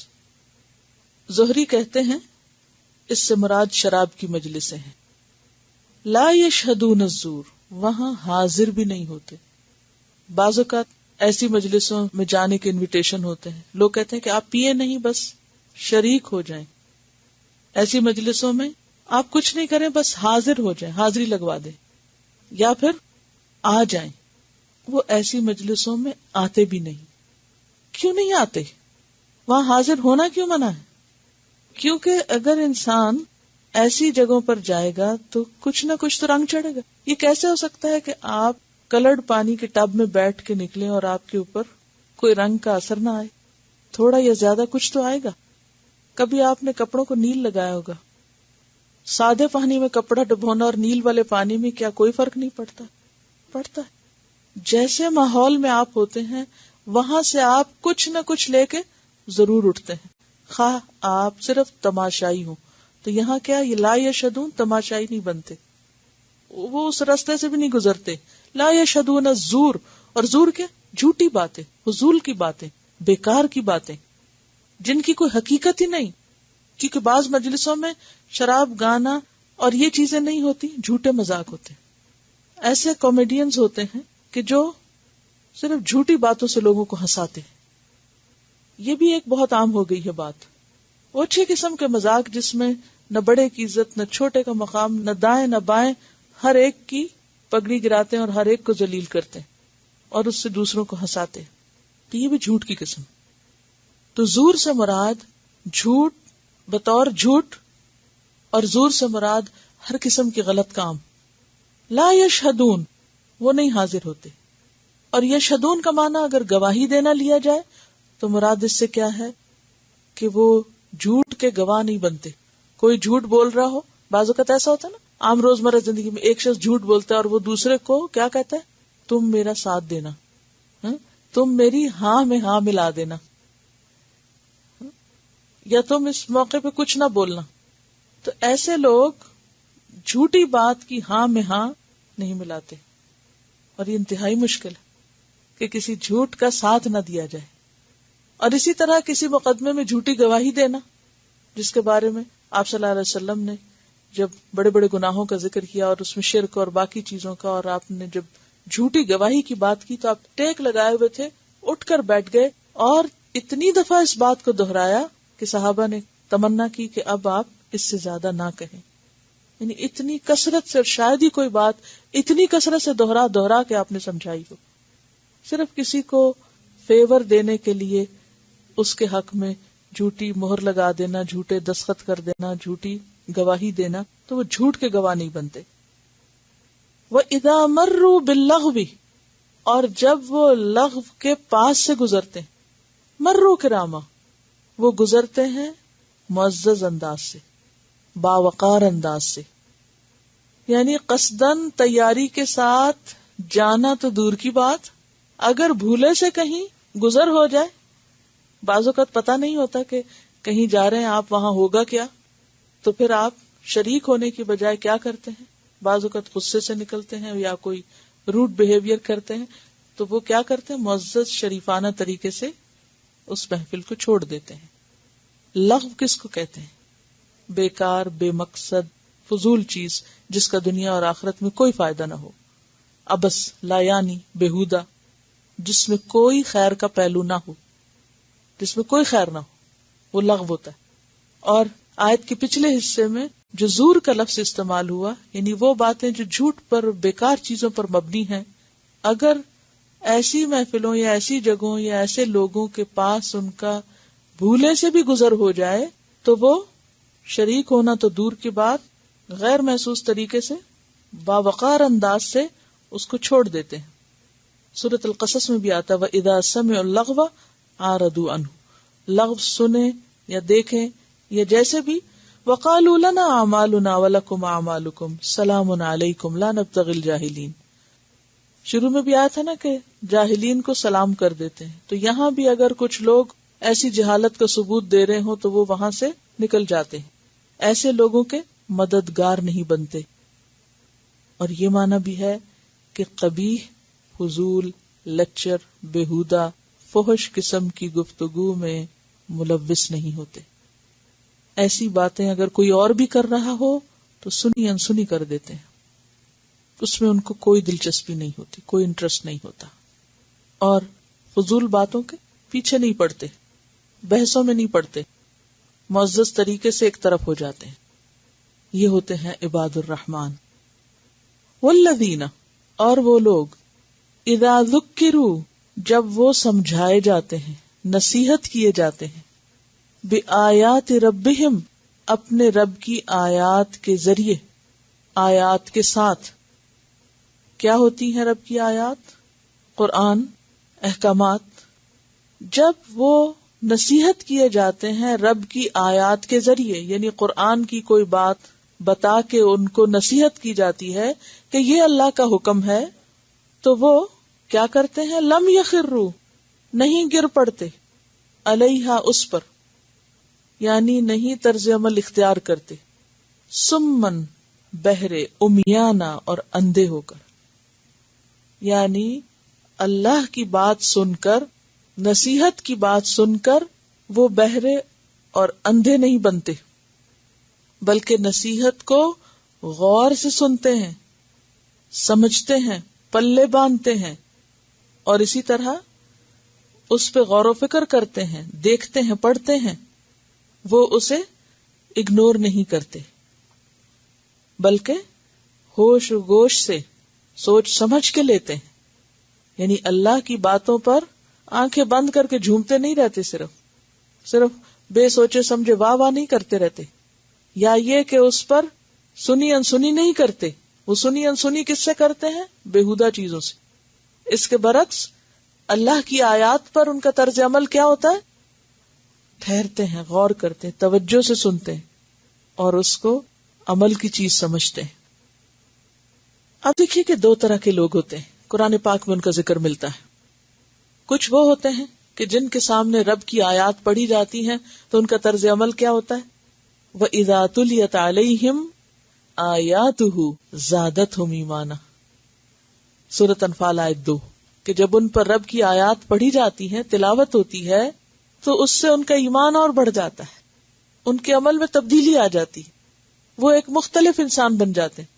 اس کے برعکس دوسری قسم کے لوگ، سورۃ لقمان آیت 7، وَإِذَا تُتْلَى عَلَيْهِ آيَاتُنَا، اب آپ دیکھیے اس پہلے پر بھی آیات پڑھ کے سنائی گئی، دوسرے کو بھی، وَلَّا مُسْتَكْبِرًا، منہ موڑ گیا تکبر کے ساتھ، سننے کے بعد تکبر سے منہ پھیر کے چلا گیا، اور ایسا طرز عمل اختیار کیا کہ الم یسمعھا، گویا کہ اس نے ان کو سنا ہی نہ ہو۔ اللہ کی آیات سن کر کیا کرتا ہے؟ وہ سنی انسنی، سمن بن جاتا ہے، بہرا، امیانن بن جاتا ہے، اندھا، جہاں تھا وہیں رہتا ہے، ٹس سے مس نہیں ہوتا، اس کے دل پر یہ آیات کوئی اثر نہیں کرتی، اس کا طرز عمل نہیں بدلتا، اس کے طریقے زندگی میں کوئی تبدیلی نہیں آتی، وہ جیسا تھا ویسا ہی رہتا ہے، نصیحت قبول نہیں کرتا۔ اس کو سورۃ التوبہ میں بھی ایک اور انداز سے سمجھایا گیا، منافقین کے طرز عمل سے۔ وَإِذَا مَا أُنزِلَتْ سُورَةٌ، جب کوئی سورت نازل ہوتی ہے، فَمِنْهُمْ مَنْ يَقُولُ، تو ان میں سے بعض کہتے ہیں، أَيُّكُمْ زَادَتْهُ هَٰذِهِ إِيمَانًا، اس سورت نے کس کا ایمان بڑھایا؟ فَأَمَّا الَّذِينَ آمَنُوا، تو لیکن جو ایمان والے ہوتے فَزَادَتْهُمْ إِيمَانًا، ہر سورت ان کے ایمان میں اور اضافہ کر دیتی۔ جیسے آپ دیکھ رہے ہیں نا، قرآن پڑھتے آ رہے ہیں، ایک کے بعد ایک سورت ایک اگلے درجے پہ لے جاتی، دل کی، عمل کی کیفیت میں۔ وَهُمْ يَسْتَبْشِرُونَ، اور وہ خوش ہو جاتے ہیں، یعنی جتنے اللہ کے احکامات ان کو سمجھ آتے جاتے ہیں، پتہ چلتے جاتے ہیں، وہ اس پر اور خوش ہوتے ہیں۔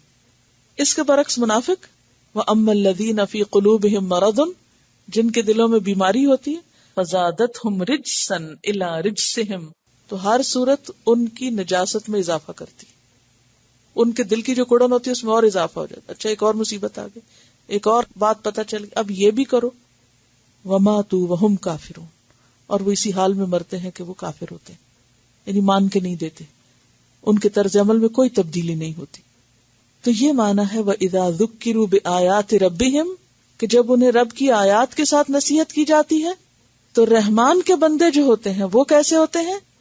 وہ اس پر اندھے بہرے بن کے نہیں رہتے، بے حس نہیں ہوتے، بلکہ وہ اپنی آنکھیں کھولتے ہیں، غور سے پڑھتے ہیں کیا فرمایا اللہ نے، کان کھولتے ہیں، غور سے سنتے ہیں کیا کہا اللہ نے۔ قرآن پڑھنا اور نہ پڑھنا ان کے لیے ایک چیز نہیں ہوتی، قرآن ان کی زندگی میں لازماً تبدیلی پیدا کرتا ہے۔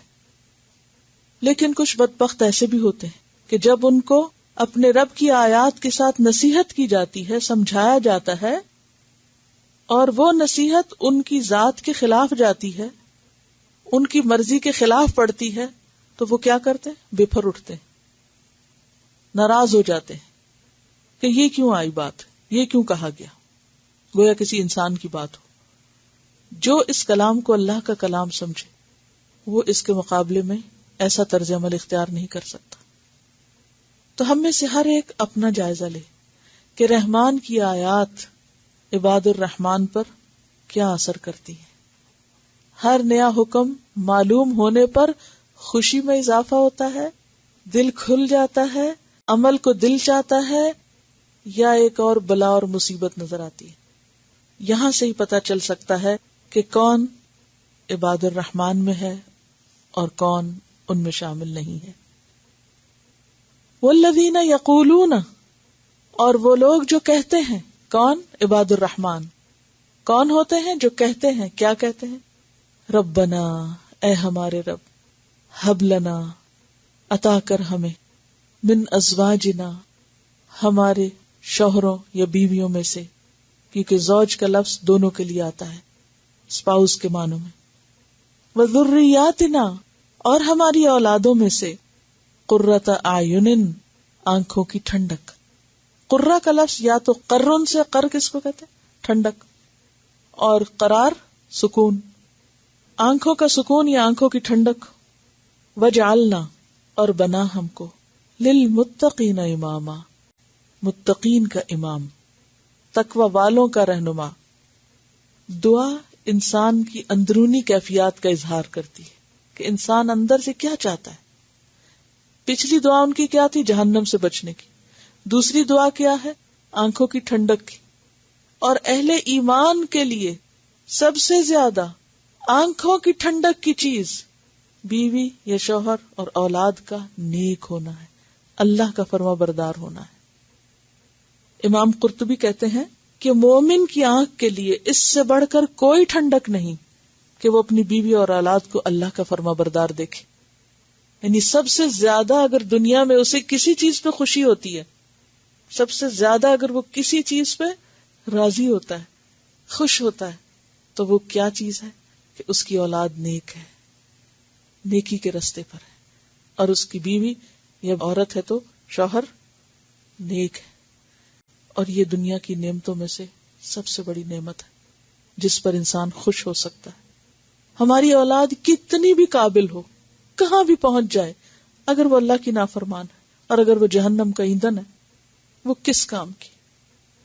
خواہ وہ اپنا مال کما کے اور اپنے نام سے ہماری دنیا روشن کر دیں، لیکن اگر وہ اپنی آخرت اندھیری کر رہے ہیں تو کس کام کی؟ تو جو خود رحمان کا بندہ ہے وہ کبھی بھی نہیں چاہتا کہ اس کی اولاد رحمان کا بندہ نہ بنے. وہ سب سے پہلے خیر اپنی اولاد میں اور اپنی بیوی یا اپنے شوہر میں دیکھنا چاہتا ہے. وہ تنہا یہ سفر کر ہی نہیں سکتا، وہ اکیلے اس رستے پر نہیں چلتا. وہ چلتے ہوئے فوراً اپنے پیاروں کا سوچتا ہے. اور آپ کو یاد ہے پہلے پارے میں نے آپ کو یہ پروجیکٹ دیا تھا کہ اپنے پیاروں کو ساتھ لے کے چلنا ہے، اپنی باتیں گھروں میں شیئر کرنی ہے، ان کے لیے دعائیں کرنی ہے، ان کو بھی اس رستے پہ لگانا ہے. ٹھیک ہے سفر طویل ہے، مشکل ہے، لیکن اس سے غافل نہیں ہونا. کیونکہ اب آپ دیکھیے کہ رحمان کے بندوں کی دو خاص دعائیں یہاں بتائی جا رہی ہیں ان آیات میں، کہ ان کی خاص دعاؤں میں سے بیوی بچوں کی نیکی کی دعا ہے کہ ان کو اللہ آنکھوں کی ٹھنڈک بنا دے، کیونکہ دنیا میں اللہ کی اطاعت انہیں جنت میں اکٹھا کرنے کا سبب ہوگی، ورنہ تو ہمیشہ کی جدائیاں ہیں، ہمیشہ کی. اب دیکھیں کہ شوہر یا بچے ایسی چیز ہوتے ہیں کہ جن کی جدائی انسان کے لیے بہت تکلیف دہ ہوتی ہے، بہت تکلیف دہ ہوتی ہے. دنیا میں ہم چند دن بچوں کے بغیر کیسے محسوس کرتے ہیں؟ بچے کتنے بھی بڑے ہو جائیں، آپ اپنی ماں کو دیکھیں، کتنے بھی دور ہیں، چند دن بات نہ کریں تو ان کی کیفیت کیا ہوتی؟ کبھی کہیں سے پیغام ملتا ہے، کبھی کہیں سے ملتا ہے، فون کیوں نہیں آیا، بات کیوں نہیں کی، کس حال میں. بوڑھے بھی ہو جائیں اور خود ہم کہیں بھی چلے جائیں، بچے نہیں بھولتے. اگر دنیا میں یہ حالت تو آخرت کا سوچیں، کیسے ہم گوارا کر سکتے ہیں کہ خود تو جنت میں چلے جائیں اور ہمارے بچے جہنم میں جائیں. یہ چیز مومن کو دنیا میں بے چین رکھتی ہے، اور اس کے لیے وہ فکر مند ہوتا ہے کہ اگر میں خود غلط کام نہیں کرتا تو میں بچے کو بھی کرنے نہیں دوں گا، میں شوہر کو بھی نہیں کرنے دوں گا، میں بیوی کو نہیں کرنے دوں گا. وہ کنسرنڈ ہوتے ہیں اپنے گھر والوں کے بارے میں. وہ ان کو شتر بے مہار کی طرح نہیں چھوڑ دیتے کہ میری بلا سے جو چاہیں کریں، میں بھی آزاد رہوں وہ بھی آزاد رہیں. وہ کنسرنڈ ہوتے ہیں اپنے گھر والوں کے بارے میں. اور پھر آپ دیکھیے کہ یہاں یہ بھی پتہ چلتا ہے کہ عباد الرحمان کوئی تارک الدنیا راہب نہیں ہوتے، رہبانیت نہیں اختیار کرتے کہ ان کا شادی سے بیوی بچوں سے کوئی مطلب غرض نہیں. شادی عبادت ہے اگر وہ اللہ کی اطاعت کے لیے کی جائے، یعنی حرام سے بچنے کے لیے. اور پھر یہ کہ نیک اولاد انسان کے لیے بہترین صدقہ جاریہ ہے. عام طور پر جب ہم اللہ کے راستے پہ نکلتے ہیں تو ہم سمجھتے ہیں کہ شاید بیوی بچوں کو کوئی حق نہیں. تو یہاں کیا پتہ چلتا ہے کہ ان کو ساتھ لے کے چلنا ہی نیکی ہے. جہاں ایک طرف اللہ کے حقوق دینے ہیں وہاں دوسری طرف ان کا بھی حق دینا ہے. اور پھر یا ایھا الذین آمنوا قوا انفسکم واہلیکم نارا، اپنے بعد سب سے پہلا حق کسی کو جہنم سے بچانے کا اپنے ہی اولاد ہے، اپنے ہی اہل و عیال ہے، اپنے ہی گھر والے ہیں. سب سے پہلی ذمہ داری ان کی ہے. نبی صلی اللہ علیہ وسلم نے دین کی تبلیغ کا آغاز کہاں سے کیا تھا؟ گھر سے کیا تھا. وَأَنذِرْ عَشِيرَتَكَ الْأَقْرَبِينَ، ڈراؤ اپنے قریبی رشتہ داروں کو. اقرب کیونکہ انسان ان کے بغیر چل نہیں سکتا. جہاں اپنی فکر ہو وہاں بچوں کی ہو، وہاں شوہر کی ہو. اور پھر آپ دیکھیے کہ یہ سورت مکی ہے. آپ کو معلوم ہے ان دنوں مکہ میں کیا حالات تھے. بیوی مسلمان ہے تو شوہر مسلمان نہیں، شوہر ہے تو بیوی نہیں، ماں باپ ہے تو اولاد نہیں، اولاد ہے تو ماں باپ نہیں. ایک عجیب بے چینی تھی گھروں میں، عجیب جدائیاں تھی. تو ان کی دعائیں کیا ہوتی تھی کہ اللہ ان کو ہدایت دے اور انہیں ہماری آنکھوں کی ٹھنڈک بنا. اور پھر آپ دیکھیے کہ اس سے یہ بھی پتہ چلتا ہے کہ عباد الرحمان کا انٹرسٹ کہاں ہوتا ہے، اس کا انٹرسٹ کہاں ہوتا ہے، اس کے گھر میں.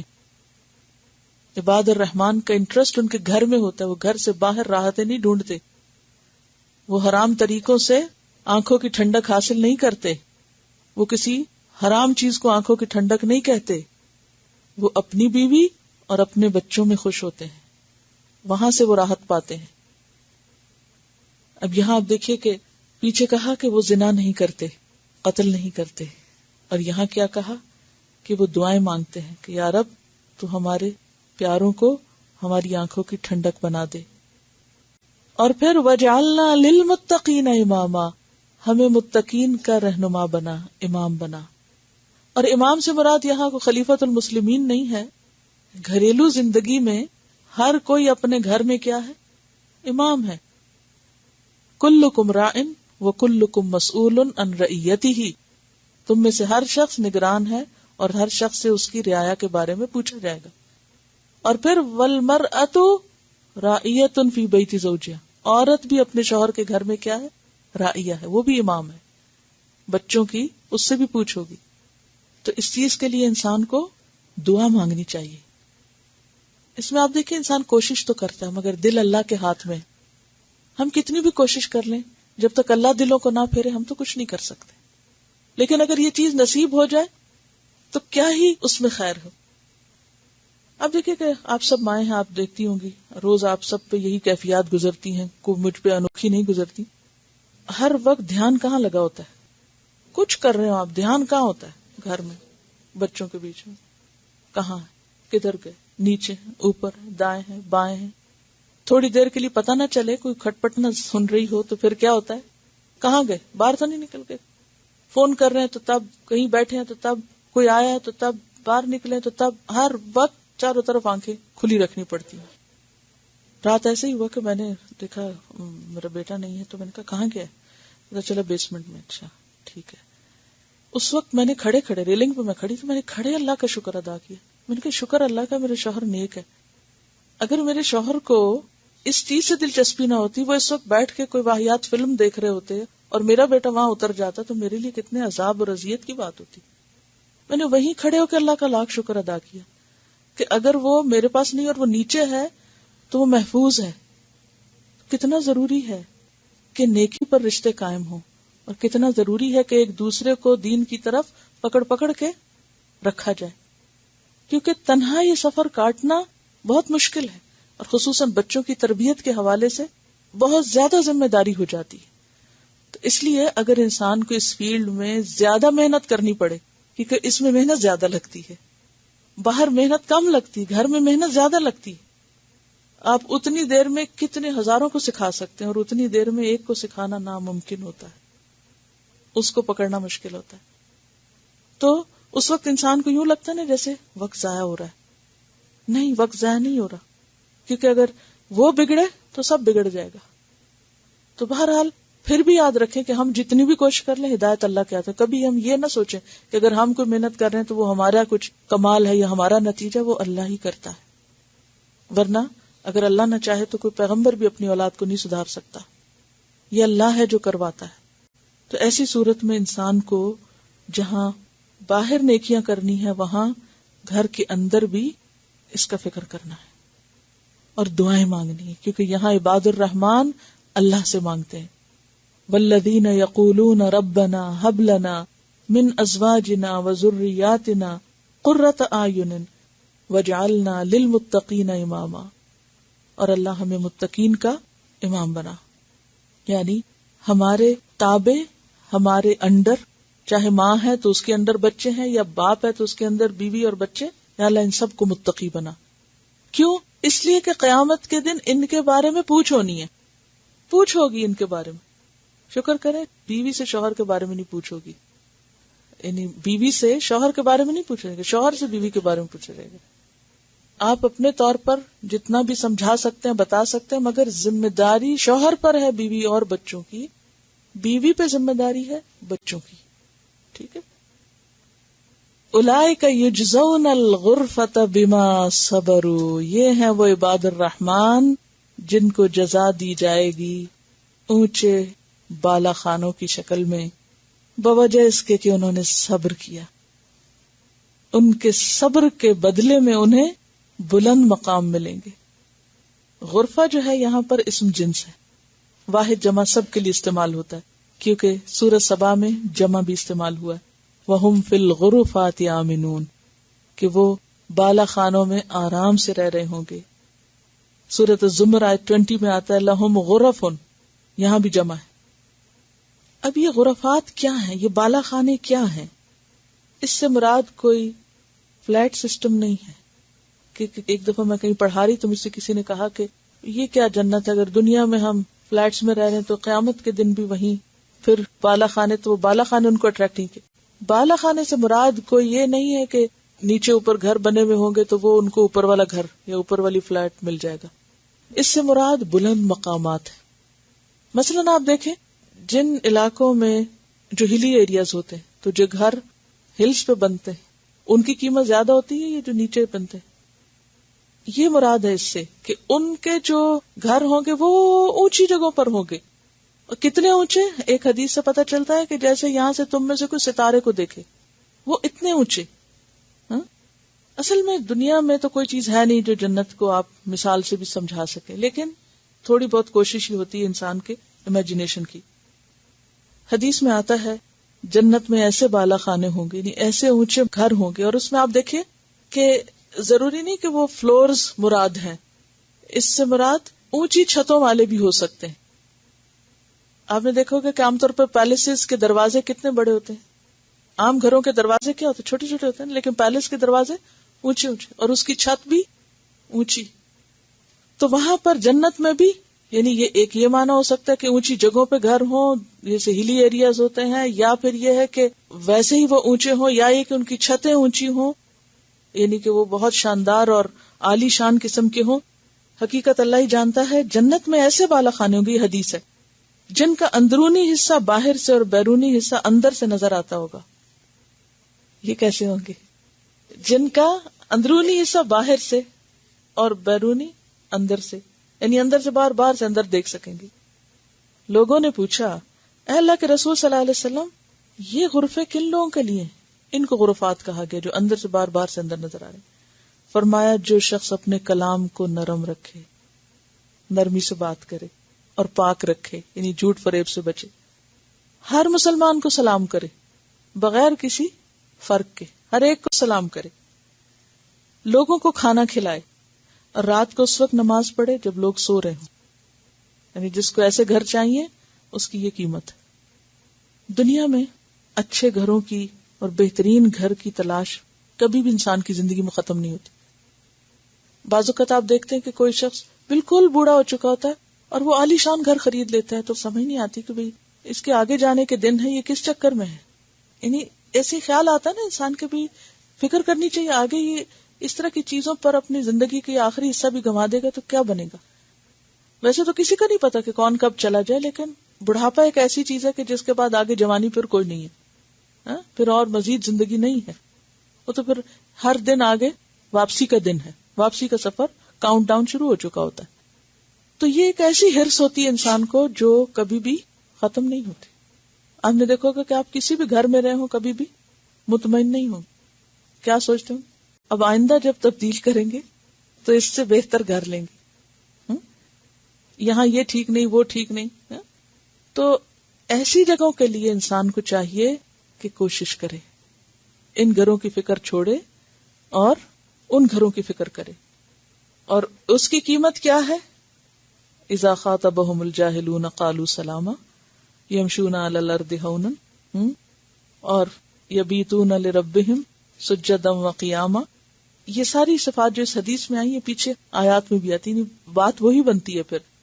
تو ان کو بلند مقامات پر گھر ملیں گے. کیوں؟ بما صبروا. یہ ہے قیمت. بلند گھروں کی قیمت صبر. ایک لفظ، صرف ایک. اس کے بغیر وہ گھر کی چابی نہیں ملتی. صبر کی ہے جنت کی. جو شخص یہ قیمت نہ دے وہ اس گھر میں نہیں جا سکتا. ساری باتیں کر کے آخری صفت کیا بتائی گئی؟ صبر.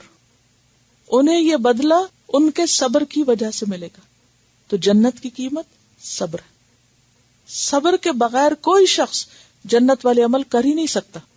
نہ آپ آرام سے چل سکتے ہیں، نہ آپ کسی جاہل کی بات کے مقابلے میں تحمل سے کام لے سکتے ہیں، نہ آپ راتوں کو اٹھ سکتے ہیں، نہ آپ سپینڈنگ میں اعتدال پہ رہ سکتے ہیں. کوئی کام بھی نہیں ہو سکتا جب تک صبر نہ ہو. اپنے آپ کو روک نہ لیں، تھام نہ لیں، جب تک انسان کے اندر سیلف کنٹرول نہ ہو. اولئک یجزون الغرفۃ بما صبروا وَيُلَقَّوْنَ فِيهَا تَحِيَّةً وَسَلَامًا. اور وہ ڈالے جائیں گے اس میں تحیہ، دعائے زندگی، گریٹنگز، وسلامہ، اور سلام. اس کی وضاحت سورۃ الرعد کی آیت نمبر 23 اور 4 میں ہوتی ہے. وَالْمَلَائِكَةُ يَدْخُلُونَ عَلَيْهِمْ مِنْ كُلِّ بَابٍ. جنت میں فرشتے سارے دروازوں سے اندر آئیں گے اور کیا کہیں گے؟ سلام علیکم بما صبرتم. وہاں بھی یہی بات ہے، بما صبرتم، کیونکہ تم صبر کرتے تھے اس لیے تم پہ سلام ہو. اور ہر طرف سے ان کو آ کے مبارکبادیں دیں گے. فنعم عقبی الدار. کتنا اچھا ہے آخرت کا گھر. حضرت مسیح علیہ السلام کہتے ہیں مبارک وہ جو دل کے غریب ہیں، آسمان کی بادشاہی میں وہی داخل ہوں گے. کیونکہ صبر ہی انسان کو متواضع انسان بناتا ہے، بندہ بننا سکھاتا ہے، اپنی حد میں رکھتا ہے. میں تو انسان ہوں، کیا ہوا اگر مجھ سے کسی نے زیادتی کر دی؟ کیا ہوا مجھے کسی نے میرا حق نہیں دیا؟ کیا ہوا اگر میرے ساتھ کسی نے برا کیا؟ مجھے تو اچھا ہی کرنا ہے، مجھے تو اپنے آپ کو دیکھنا ہے. اور اگر یہ کیفیت نہ ہو تو انسان کبھی بھی ان میں سے کسی حکم پر عمل نہیں کر سکتا جب تک تواضع نہ ہو. خالدین فیہا، ان گھروں میں وہ ہمیشہ رہیں گے. اور پھر حدیث سے پتہ چلتا ہے کہ جوان رہیں گے، کبھی بیمار نہ ہوں گے، کبھی بوڑھے نہ ہوں گے، کبھی موت نہیں آئے گی. بڑھاپا، بیماری، موت سب پیچھے رہ جائیں گے. حسنت مستقرن، کتنا اچھا ٹھکانہ ہے. ومقاما، اور قیام کی جگہ.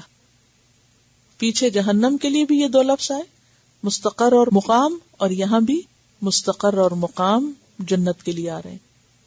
ایک وہ ٹھکانہ ہے، ایک یہ ٹھکانہ ہے. سورۃ الکہف 31 میں بھی آتا ہے نعم الثواب وحسنت مرتفقہ، اور وہاں مرتفقہ بھی آرام گاہ، آرام سے رہنے کی جگہ. قل ما یعبأ بکم ربی، قل کہہ دیجئے اے محمد صلی اللہ علیہ وسلم، ما نہیں، یعبأ پرواہ کرے گا، بکم تمہاری، ربی میرا رب، لولا اگر نہ، دعاؤکم دعا ہو تمہاری، پکار ہو تمہاری یا عبادت ہو تمہاری. اگر تم رب کی عبادت نہ کرو، اگر اس کو تم نہ پکارو، اس سے نہ مانگو، تو رب کو تمہاری کوئی پرواہ نہیں. کرو تو عباد الرحمن کہلاؤ، نہ کرو تو اسے پرواہ ہی نہیں. یا ابو کا لفظ جو ہے نا اب ان سے ہے. اب ان کہتے ہیں بوجھ کو، وزن کو. تو ما یا بو بکم، نہ وزن دے گا تم کو، کوئی قیمت نہ ہوگی تمہاری، کوئی قدر نہ ہوگی تمہاری، کوئی ویٹ نہیں تمہاری بات کا، تمہارا کوئی مقام ہی نہیں اگر تم رب کی عبادت نہ کرو. یعنی اگر تم اللہ کی اطاعت نہ کرو، اللہ کو نہ پکارو، تو پھر اللہ کو تمہاری کوئی ضرورت نہیں، کوئی پرواہ نہیں، کوئی قدر نہیں، تمہاری کوئی قیمت نہیں. جیسے کہ وہ حدیث میں آتا ہے، اللہ تعالیٰ فرماتے ہیں اے میرے بندو، تم نہ میرا کچھ نقصان کر سکتے ہو اور نہ مجھے فائدہ دے سکتے ہو. اگر تمہارے اگلے پچھلے جن و انس سب ایسے ہو جائیں جیسے تم میں سب سے زیادہ پرہیزگار شخص ہے، تو اس سے میری سلطنت میں کچھ اضافہ نہیں ہوگا. اور اگر تمہارے اگلے پچھلے جن و انس سب ایسے ہو جائیں جیسے تم میں سے کوئی سب سے بدتر انسان ہے، تو اس سے میری سلطنت میں کوئی کمی واقع نہیں ہوگی. اے میرے بندو، اگر تمہارے اگلے پچھلے آدمی جن و انس سب ایک میدان میں جمع ہو کر مجھ سے مانگنا شروع کریں اور میں ہر ایک کو وہی دیتا جاؤں جو اس نے مانگا ہے، تو جو کچھ میرے پاس ہے اس میں سے کچھ بھی کم نہ ہوگا مگر اتنا جیسے سمندر میں سوئی کو ڈبو کے نکالا جائے. اے میرے بندو، یہ تمہارے یہ اعمال ہیں جنہیں میں تمہارے لیے شمار کرتا رہتا ہوں، گنتا رہتا ہوں. یہ تمہارے یہ اعمال ہیں جن کو میں گنتا رہتا ہوں، کتنے کر لیے، تمہارے سکورز. پھر تمہیں ان کا پورا پورا بدلہ دوں گا. سو جس کو اچھا بدلہ ملے اسے اللہ کا شکر کرنا چاہیے، اس کی حمد و ثنا بیان کرنی چاہیے، اور جسے برا بدلہ ملے اسے اپنے آپ کو ملامت کرنا چاہیے، کیونکہ اس کا اپنا قصور ہے، اللہ نے ظلم نہیں کیا اس پر. تو بات یہ ہے کہ ایسے لوگوں کی اللہ کی نگاہ میں کوئی وقت، کوئی حیثیت، کوئی قیمت نہیں جو اپنے رب سے تعلق برقرار نہ رکھیں، رب کو نہ پکارے، رب کی عبادت نہ کریں، رب کی طرف رجوع نہ کریں. اب دیکھیں دنیا میں کیسے کیسے بادشاہ، فرعون، قارون اور معلوم نہیں کون کون، لیکن وہ سب کہاں گئے؟ کیا ہے آج ان کا مقام؟ کچھ بھی نہیں. اور کل قیامت کے دن کیا حال ہوگا ان کا؟ متکبرین چیونٹیوں کی شکل میں آئیں گے. دنیا میں انسان کہیں پہنچ جائے، کچھ بھی اچیو کر لے، کتنے بڑے بڑے ایوارڈز لے لے، لیکن اللہ کے ہاں اس کی حیثیت پر ایک کاہ کے ٹنگ کے برابر نہیں، کوئی وزن نہیں. یا ابو کس سے ہے؟ اب ان سے. وزن، کوئی وزن نہیں تمہارا، کوئی سے نہیں تمہاری، کوئی حیثیت نہیں، کوئی مقام نہیں، تم کچھ بھی نہیں ہو اگر تم اپنے رب کو نہیں پکارتے، اگر اس سے نہیں مانگتے، اس سے دعا نہیں کرتے، اس کی عبادت نہیں کرتے. اور اگر دعا کو دعا میں بھی لیا جائے تو حدیث میں کیا تھا؟ من لم یسأل اللہ یغضب علیہ، جو اللہ سے مانگتا نہیں اللہ اس سے غضبناک ہوتا ہے، ناراض ہوتا ہے. فقد کذبتم، پس تحقیق تم نے جھٹلا دیا. کس کو؟ اللہ کی بات کو، عبادت کو. فسوف یکون لزاما، پس ان قریب ہوگا چمٹ جانے والا. لزام لزمہ سے، لزمہ کا کیا مطلب ہے؟ چمٹنا، لازم ہو جانا.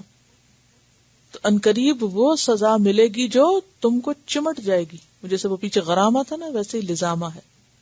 تو بات یہ ہے کہ اللہ تعالیٰ اپنے بندوں کو سزا نہیں دینا چاہتا اگر وہ اچھے کام کرے. ما یفعل اللہ بعذابکم ان شکرتم وآمنتم، اگر تم ایمان لاؤ شکر کرو اللہ تم کو پکڑے گا نہیں، لیکن اگر تم نے اللہ کو نہیں پکڑا تو اللہ بھی تم کو نہیں پکڑے گا. تم نے اس کو چھوڑا وہ بھی تمہیں چھوڑ دے گا. تمہیں اس کی ضرورت نہیں تو اسے تم سے بڑھ کے تمہاری ضرورت نہیں. تو بات یہ ہے کہ ہمیں اللہ کی ضرورت ہے. یا ایھا الناس انتم الفقراء الی اللہ واللہ هو الغنی الحمید. اللہ بے نیاز ہے، تعریف والا ہے. چاہو تو رحمان کے بندے بن جاؤ اور چاہو تو شیطان کے ہاتھ میں اپنی باغ دوڑ دے دو. چاہو تو صبر کر کے وہ سب کرو جو اللہ کہتا ہے اور اس کی بہترین رحمت جنت میں داخل ہو جاؤ. اور اگر تم نہیں چاہتے تو اللہ بھی نہیں چاہتا. سے آ کے خوش ہوں گے، دیکھیں گے کہ اچھا یہ ہیں وہ. کیونکہ انسان کی تخلیق کے وقت فرشتوں کو سجدے کے لیے کہا گیا تھا نا کہ جھکو تم اس انسان کے آگے. اور پھر جو چنے ہوئے لوگ وہاں پہنچیں گے تو ظاہر ہے کہ وہ بھی دل و جان سے ان پہ فدا ہوں گے اور ان کو آ کے سلام کریں گے، اور ان کو تحیتاً و سلامہ 2 چیزیں آتی ہیں، اور پھر آپس میں بھی ایک دوسرے سے وہاں بھی ملاقات میں خوب سلام کریں گے. اور دوسری بات یہ ہے کہ آخری آیت میں ایک گر سکھا دیا گیا ہے، اور وہ کیا ہے؟ دعا. کہیں بھی مشکل ہو، کہیں بھی اٹکے، کہیں بھی رکے، کہیں بھی کچھ کرنے پہ مشکل ہو رہی ہو، بجائے شکوے شکایتیں کرنے کے فوراً اللہ کو پکارے، اسی لمحے پکارے. مثلاً چال درست نہیں ہو رہی، اللہ سے مدد مانگے. گفتگو درست نہیں ہو رہی، اللہ سے مدد مانگے. راتوں کو اٹھا نہیں جا رہا، اللہ سے مدد مانگے. جہنم کا خوف ہے، اللہ سے مدد مانگے. مالی معاملات میں بے اعتدالی ہے، اللہ سے مدد مانگے. شرک کا شک ہے یا اور کسی حرام کام کا ڈر ہے، اللہ سے مدد مانگے. اسی طرح پلٹ کر اللہ کی طرف رجوع کریں. جتنی بھی فضول چیزیں ہوں اگر چھٹ نہیں رہی زندگی سے، لوگوں کا پیئر پریشر ہے، لوگ کھینچ رہے ہیں غلط چیزوں کی طرف، اللہ سے مدد مانگے. لغویات اور عبث اور بیکار چیزوں میں وقت ضائع ہو رہا ہے، اللہ سے مدد مانگے. خاص طور پر اپنے گھر والوں کے لیے، شوہر اور بچوں کے لیے اللہ سے دعائیں کریں. اور پھر صبر نہیں ہوتا، اللہ سے دعا کریں، کیونکہ دعا ہی ایسی چیز ہے جو انسان کو اس مقام تک پہنچا دیتی ہے اللہ کی مدد سے جس تک انسان اپنی کوشش سے نہیں پہنچ سکتا. سبحانک اللہم و بحمدک، نشہد ان لا الہ الا انت، نستغفرک و نتوب الیک. السلام علیکم و رحمۃ اللہ وبرکاتہ.